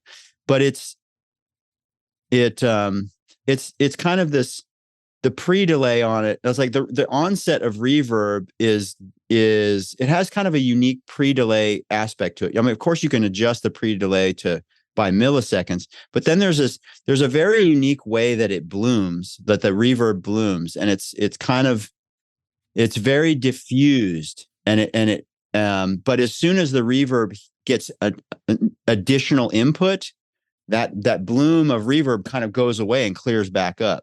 So you can have this very dramatic reverb, and that kind of blooms in between the spaces, but that doesn't step all over Dallas's beautiful voice. Yeah. And when I mix, this is very typical for me. I'll almost always have, and specifically in this case, it's that reverb as the kind of longer reverb, but I'll have a short reverb and a long reverb. And then I'll have a short delay and a long delay as a minimum, and I automate everything, but I also automate the effects returns. So, choruses, bigger sections, the effects are generally coming up, because I want to give the listener it's the feeling and the sound of like the band is getting louder, the energy is coming up, and these things, the environment becomes more apparent because the volume in the environment's kind of coming up. That's another thing I think that goes back to the live sound thing. We're just used to, as human beings in spaces and hearing sounds and conversing, when the intensity of someone's emotion or expression and their voice kind of comes up, you start to hear the space more. It's just kind of like this, so I use little things like that. Well, that's something you notice too. I'm sure you've done this before, where you record a vocal, but you also record the room mic on the vocal. Tom Waits, a lot, yeah. a lot of Tom Waits. And I was really struck by the first time I did that, where it's like, oh, all the quiet stuff, it sounds like a dry vocal, but when the loud chorus comes, the compressor on the close mic is keeping it controlled, but all of a sudden the room really speaks. Absolutely. Yeah. I mean, Jack Douglas, who very famous for his Aerosmith records, would have, and I think they did this. They did this also with like Bowie, but they would have like 2 or 3 mics, for that very same reason. Yeah, that's the the studio in Berlin. They made a plugin out of it where they actually put the room mics in there so that you could. Oh, really? Interesting. That, I think, yeah. So that's probably the Bowie stuff could be attributed to Tony Visconti. I'm not sure, but yeah. But yeah, it's I mean, yeah, it can be very, very, very powerful. I mean, I'm trying to think what else I could sort of say about City and Color. I also mix that stuff very quickly. Dallas usually will come down for a long week. It's more than just like 5 days, and I just try to move through that stuff. I just try to, because it's really well recorded, and we're, my guys help me prepare the mix sessions really well. I just try to get things feeling great pretty quickly, and just get automation going, and just try to really throw myself into the mixing experience. I try to approach stuff. I try to approach all my mixing that way. It doesn't always work that way, because sometimes there's a lot of heavy lifting that needs to be done to the recordings that you're given, to kind of like get them to sort of, raise them up to where they're improved, and that you can kind of work on them that way. Yeah, just try to be very in the moment and inspired. Stick to performance as much as possible, right? Yeah, exactly. Well, I think that was the one that I was thinking of when I was talking about the the kind of performative aspect of pedals and things like that versus the static approach to digital tools sometimes, and hearing how those delays flowed in and out on certain lyrics in the mix, and it's so great to hear, and it's so powerful. And my experience with having that kind of performative mix comes from 15 years of mixing live music at Bonnaroo Festival, where the band is playing and I'm mixing live to 2-track in a pair of headphones. And so the only way to have the delays or the echoes or anything happen was if you did it in the moment, even the tap tempo. And I saw that and I was like, wow, this is really lost on the digital, and the not even digital, but just the automated mix technique. And I'm always trying to remind myself to bring it back somehow. So do you find that just capturing automation on those moves in Pro Tools when you're mixing is a pretty effective way to capture your performance of the mix? Or do you even do sends and returns and then just print them to a track so that it's like printed audio and it's really honestly captured? Does that question make sense? Yeah, it totally makes sense. I don't, typically if it's stuff that's being created in the mix, no, it's really just all about automation. But like, when we were speaking earlier, I do try, and when we're, recording, whatever, something, vocals, guitars, keyboards, drums, whatever it is, if there is an effect that I think that can enhance the sound, there's almost always an opportunity to kind of give it a little tweak here and there and perform with it too. And those things I do record, and those are committed. And that's at the recording stage of something. Yeah, it's at the recording stage.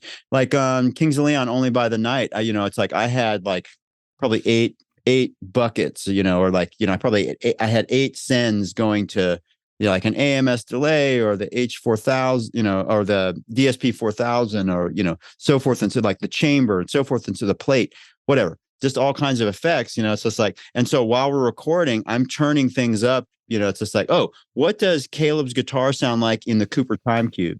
Oh, that's really cool. Print that, it's like part of the recording. So it's just like, it's documented. When you're doing those adjustments, like the time cube on the guitar, would you find it useful to let the band hear that in the headphones at the same time, or is Absolutely. This just for the control room? Yeah. No, it's no. You need to and that's you need to let the band hear it, and then also a lot of times, like if you have a delay line going, you're timing it to the feel of the song, and so it's almost like an interactive. Almost like an interactive click track.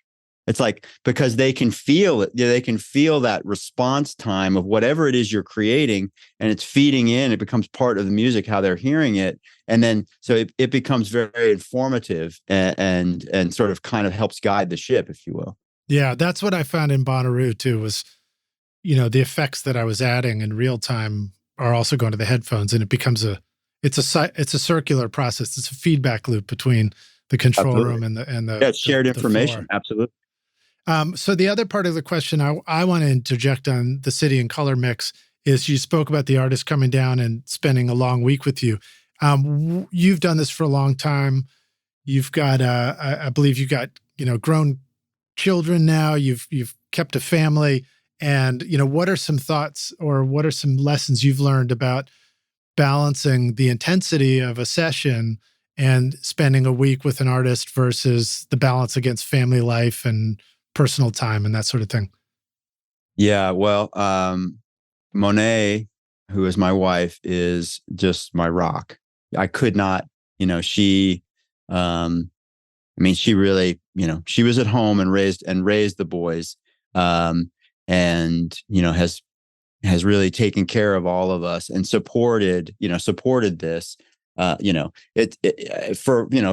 quite a while there, I think our youngest son, Braden, he was probably 10 years old before I was home more than 6 months out of a year.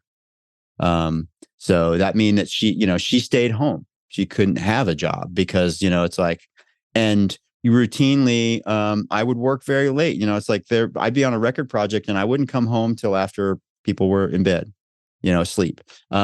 But I would fortunately, I'm wired to be an early riser, but I got up every morning and I was at the breakfast table before anybody left to go to school. And so I made an appearance. And nice. As soon as I didn't have to work on Saturdays, I mean, it's like, it was very routine when I got into this. It's like you only got Sunday off.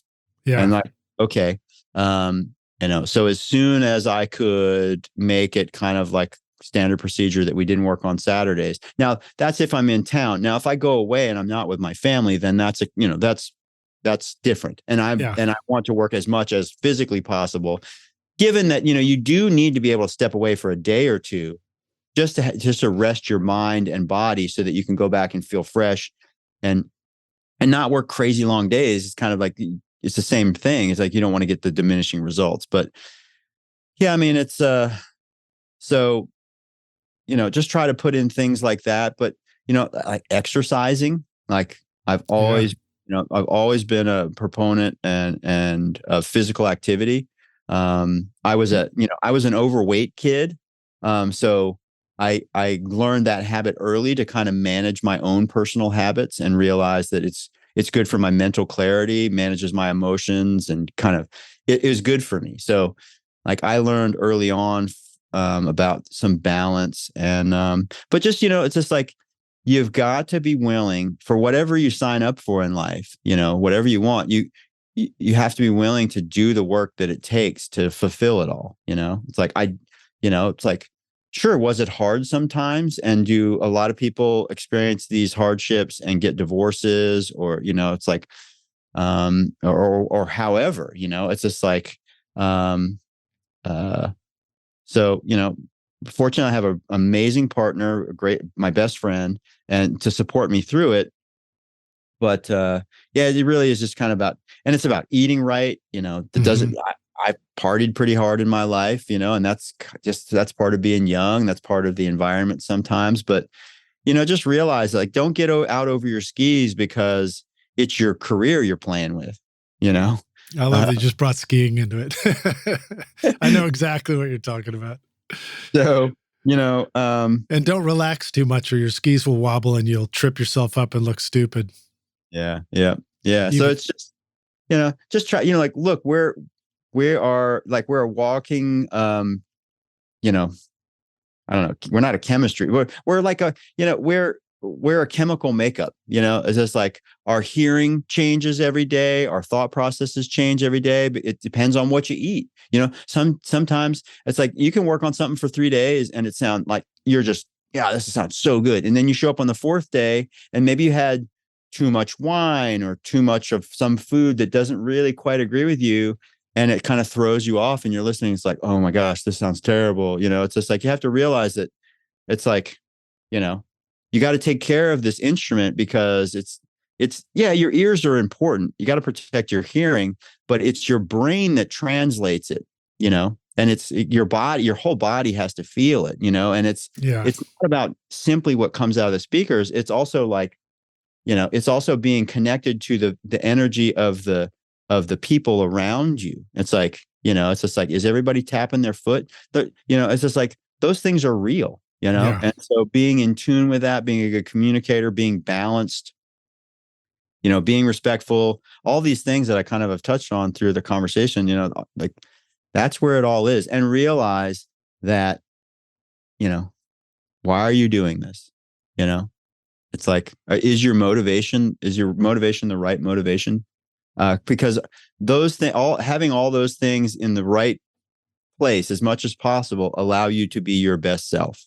And if you can be your best self, then that gives you the opportunity to be uniquely identified in this whole journey of record making.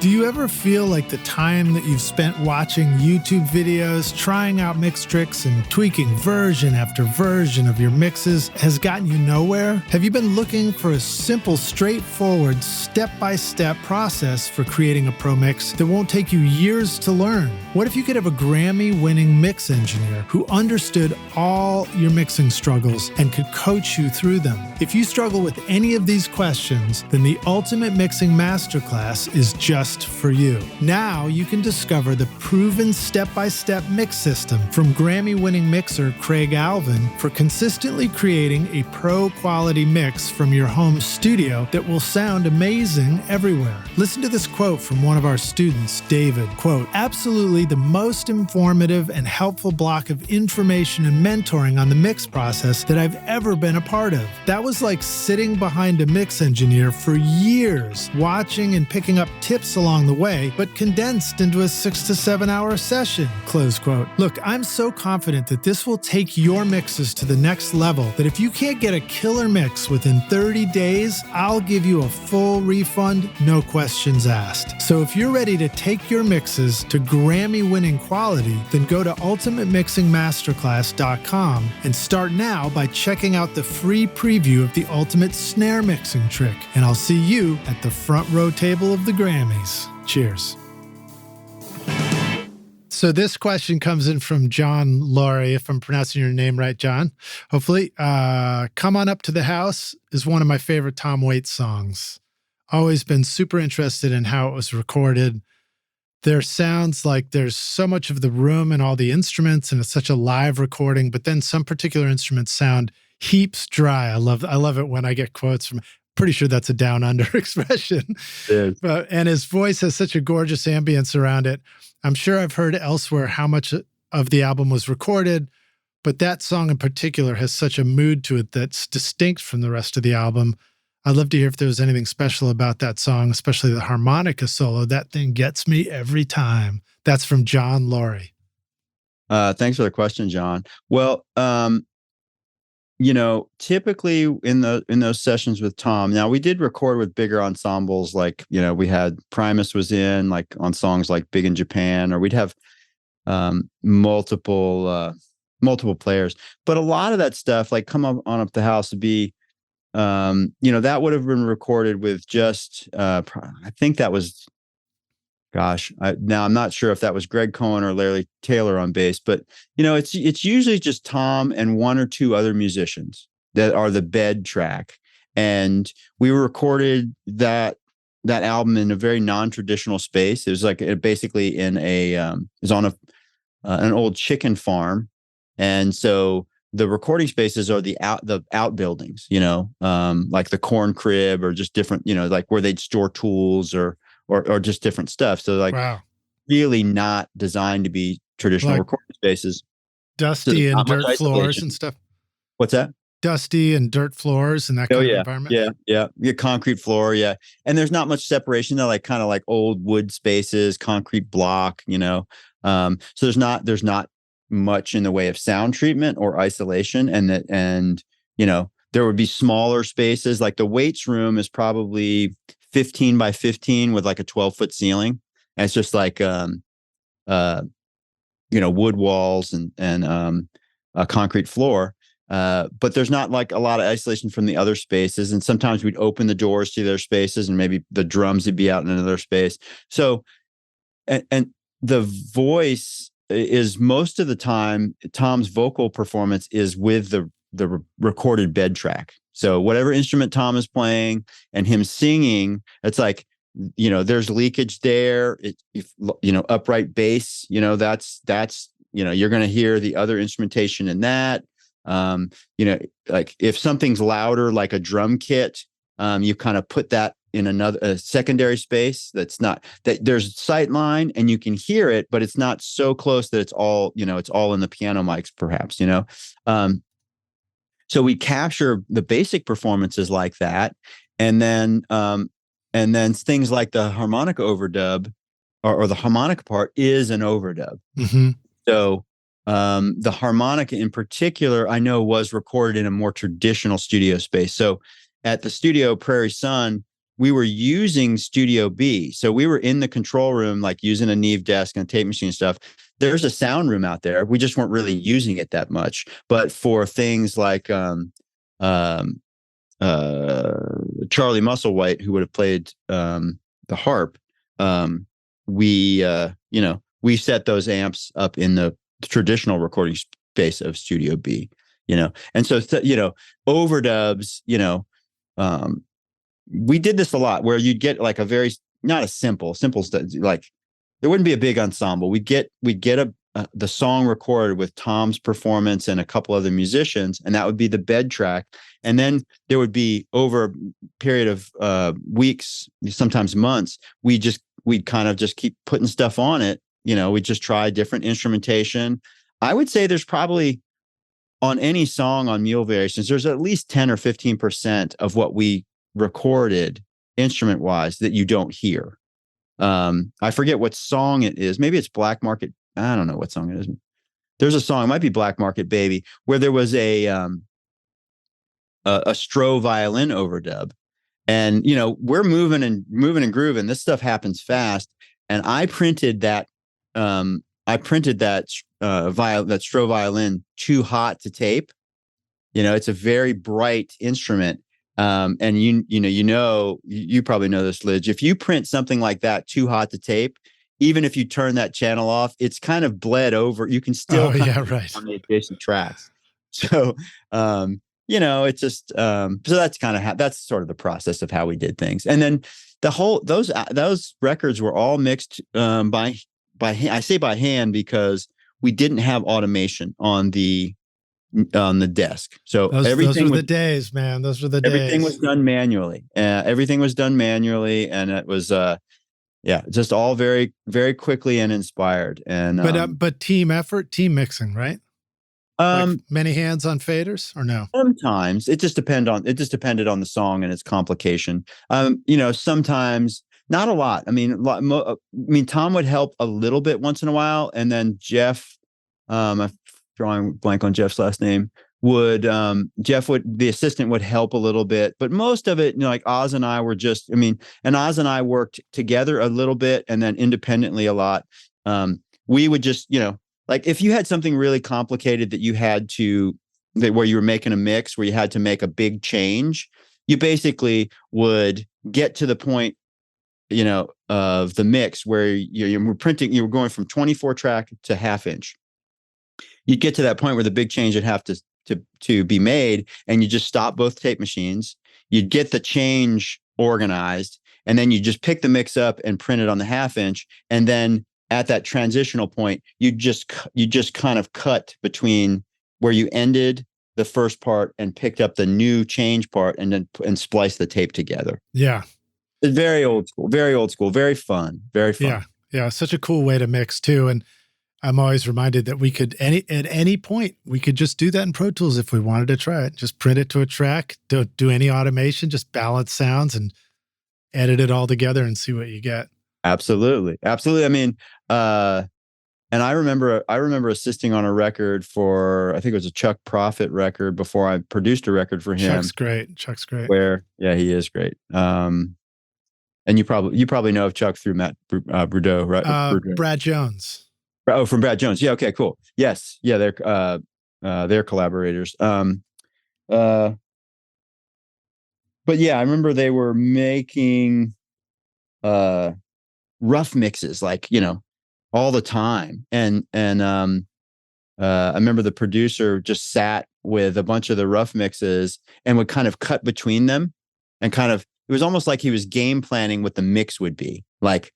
And he'd kind of take different approaches to the rough mix. It was kind of a cool, informative process. And this is what I would say to young record makers, or new record makers. Make a rough mix, and don't just have a static balance. Like, make it an experience. Like, when you get done tracking, try to put your hands on some faders, even if it's just the virtual mouse fader, and do some automation. get a sense of the balance and the interplay in there, and sort of like be teaching yourself as you go towards the finished product what it feels like to mix that song. Not only will it inform you about like perhaps what you should be doing to complete the recording, but it will give you an experience that you can really plug into the finished product when you mix it. That's also something that I learned along the way that I have found to be very valuable. The experience that I kind of kept for myself, and that I think is also very valuable to share. I think that's wise. And I'll just add to that, Rockstars, print each of those rough mixes, as Jacquire's suggesting, and then do a save as, so that you have a carefully stored version of that session that matches that rough mix with the same name, so that later, if you want to go back and find out what you did or find that mix, you can open up that session still. Yeah, that's excellent advice. Okay, this question comes in from Charles Root III, aka our buddy Chaz Root. Does Jacquire have any memories he can share about the song Eyeball Kid from the Tom Waits album Mule Variations? There's such a wonderful sonic tapestry of ear candy backing Tom's gritty vocals. I just love that image, a tapestry of candy hanging down from the wall there. Yeah. It almost sounds like the, is that a kalimba or a mbira that I hear in there? It almost sounds like the backing tracks were sequenced by cutting tape or with a sampler. Super nice work by all involved. Oh, thanks. No, what happened, that was Greg. So Greg Cohen was up, Greg Cohen and Tom were in the studio that day, and we were, I forget, I think Tom was playing guitar, I think what Tom, and Greg would have been on the bass, and Tom wasn't feeling very inspired by the way it was going.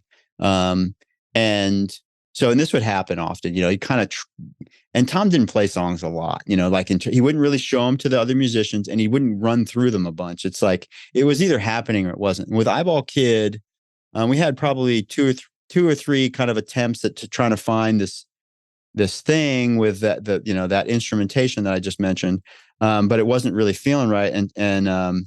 So Tom just felt inspired to go into the corn room, or I forget what's the exact name, but anyways, there's this big kind of echoey room at Prairie Sun that was kind of in that same building adjacent to the Waits room, and they all got names. In there was also recorded in the same space and kind of in a similar fashion, but a completely different vibe. So, Tom got up from the guitar, and so you'd have to run down there and move microphones and move the vocal mic and get it over there. But the Eyeball Kid started basically as just Tom and Greg playing like sticks and banging on stuff and kind of a hodgepodge of, like there was the guts of a piano, just the harp of a piano in there that Tom had found. Somebody had thrown it away in their front yard. This beat up old busted piano, and he kind of rescued it and took the harp out of it, and so there was that in there, and just all this stuff, just a collection of, instruments and non-instruments and found instruments and created instruments. And so he and Greg just went in there, and they kind of got down on the floor and put the vocal mic, and they just kind of played.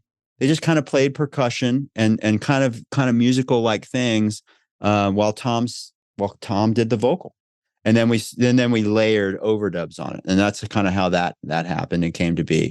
Just super, super cool. That's fun.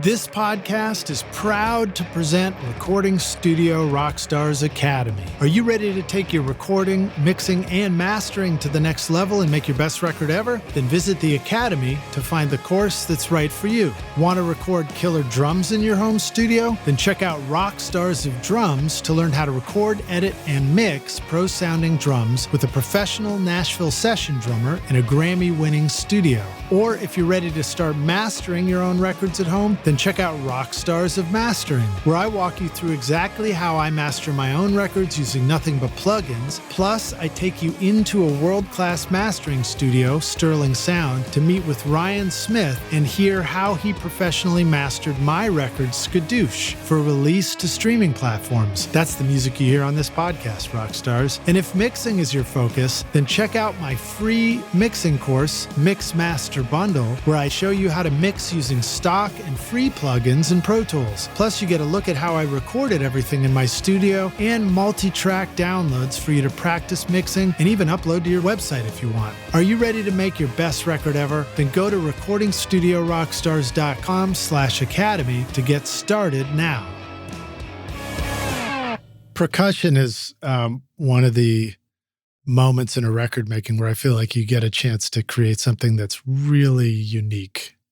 Yeah. Sonically and groove wise and all that. And primal. For each record. And very primal. And there's so much more than just shaker and tambourine, Rockstars. Yeah. I mean, there's a lot of, I guess, the kalimba question. I don't remember specifically if what that sound may be that Chaz is referring to, but there's certainly lots of log drums and stuff that were used as well. Marimba, log drum. There's also, Tom has Chamberlins and Mellotrons. So there's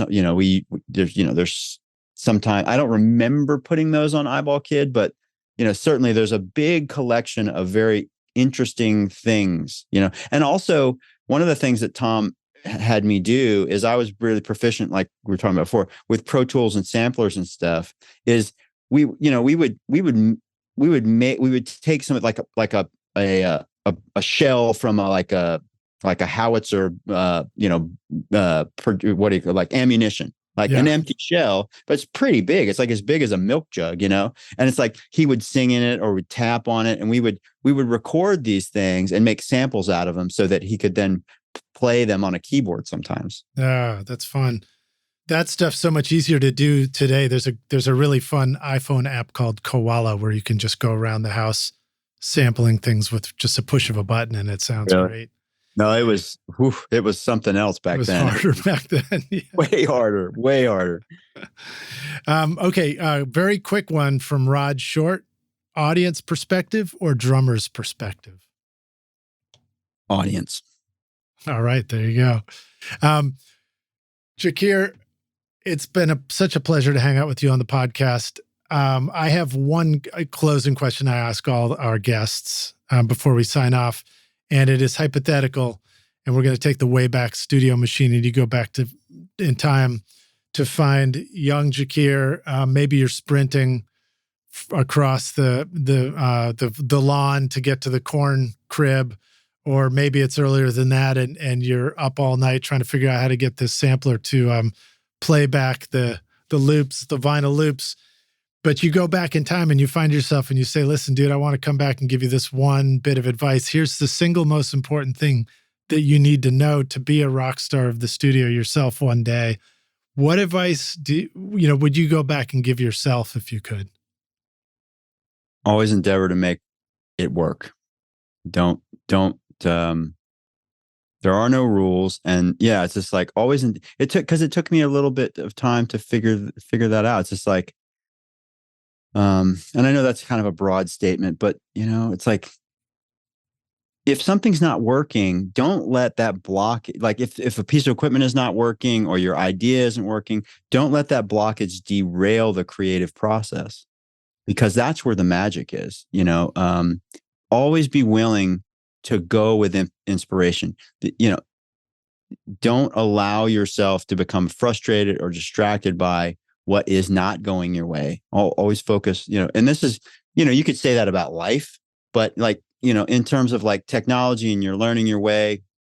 I mean, we all start out very idealistic, and we have to really trust what our ears are telling us, and we're learning the equipment. Don't let a blockage like that. Don't let that be the thing that you hyper focus on and let it deter or ruin the session, because it wasn't until I was making this a record with the band Switchfoot that I let. I didn't hear. We were using like a Neve Melbourne console, and we were at a studio that I wasn't familiar with, and there was a quality of the distortion that I wasn't picking up. We were recording heavy, sort of distorted guitars, and I didn't hear the headroom of the little Neve Melbourne collapsing, and it kind of created this little grainy, sometimes little poppy, like little pop sounds. Popping sounds that in the guitar tracks, and I kind of freaked out about that. We recorded great performances and the sounds were super cool, and I let that so when I became aware of it, I let that awareness skew my judgment, and I kind of asked and insisted that we re-record all the guitars. The performances never felt as good. I mean, they worked. I mean, the record went on to be successful, but I realized I sacrificed something. And although that's not exactly what I'm talking about, I think that experience really made me realize that what's most, and also just like all the work with Tom Waits, it's like what's the most important is the emotion. Is the emotion there? Because is the emotion and the performance there? Because that's what makes something sound cool, and I think of like the band MC5. They had some of the worst sounding records, right? But they are regarded as one of the greatest influential rock and roll bands of all time, and that's because you felt the energy, and so that makes sense. It's like that's what I would say to the younger Jacquire is like, don't let your fears and ignorance and your idea of what is ideal and that the technology is the power stand in the way of creativity. And yeah, that's what I would say. Yeah. And the thought of something going wrong in a session is you learn that that's not an exception to the rule. That is literally every single session. Something always goes wrong. Something always goes wrong. And you can learn to adapt and accept it and work around it, or you can let it sink the ship. Yep. The workaround is the single most important skill, I think, for us. You're right. I 100% agree. Make it work. And the make it work phrase, I get it from my friend Reed Shippen, because he doesn't do it anymore. But for the longest time, that was part of his email signature. Make it work. Make it work. Yeah. Yeah.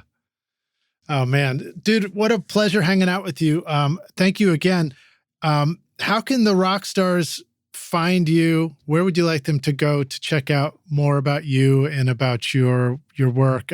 What if they're ready to make their next hit record? Well, I mean, I try to pay attention. I'm not as active as I have been, but Instagram is a good spot to kind of sort of keep an eye on what I'm doing. My website, I'm in the process of fixing my contact on the website. There's a link in the news section. Don't use that one. Use the actual proper contact link on my website. Be fixed by the time this comes out. Yeah, let's hope. It's not a priority. So, and I got so much other stuff going on. And it's like my Wikipedia is decent. My website's pretty good. Instagram. And yeah, a lot of good pictures of the tropics on Instagram, I noticed.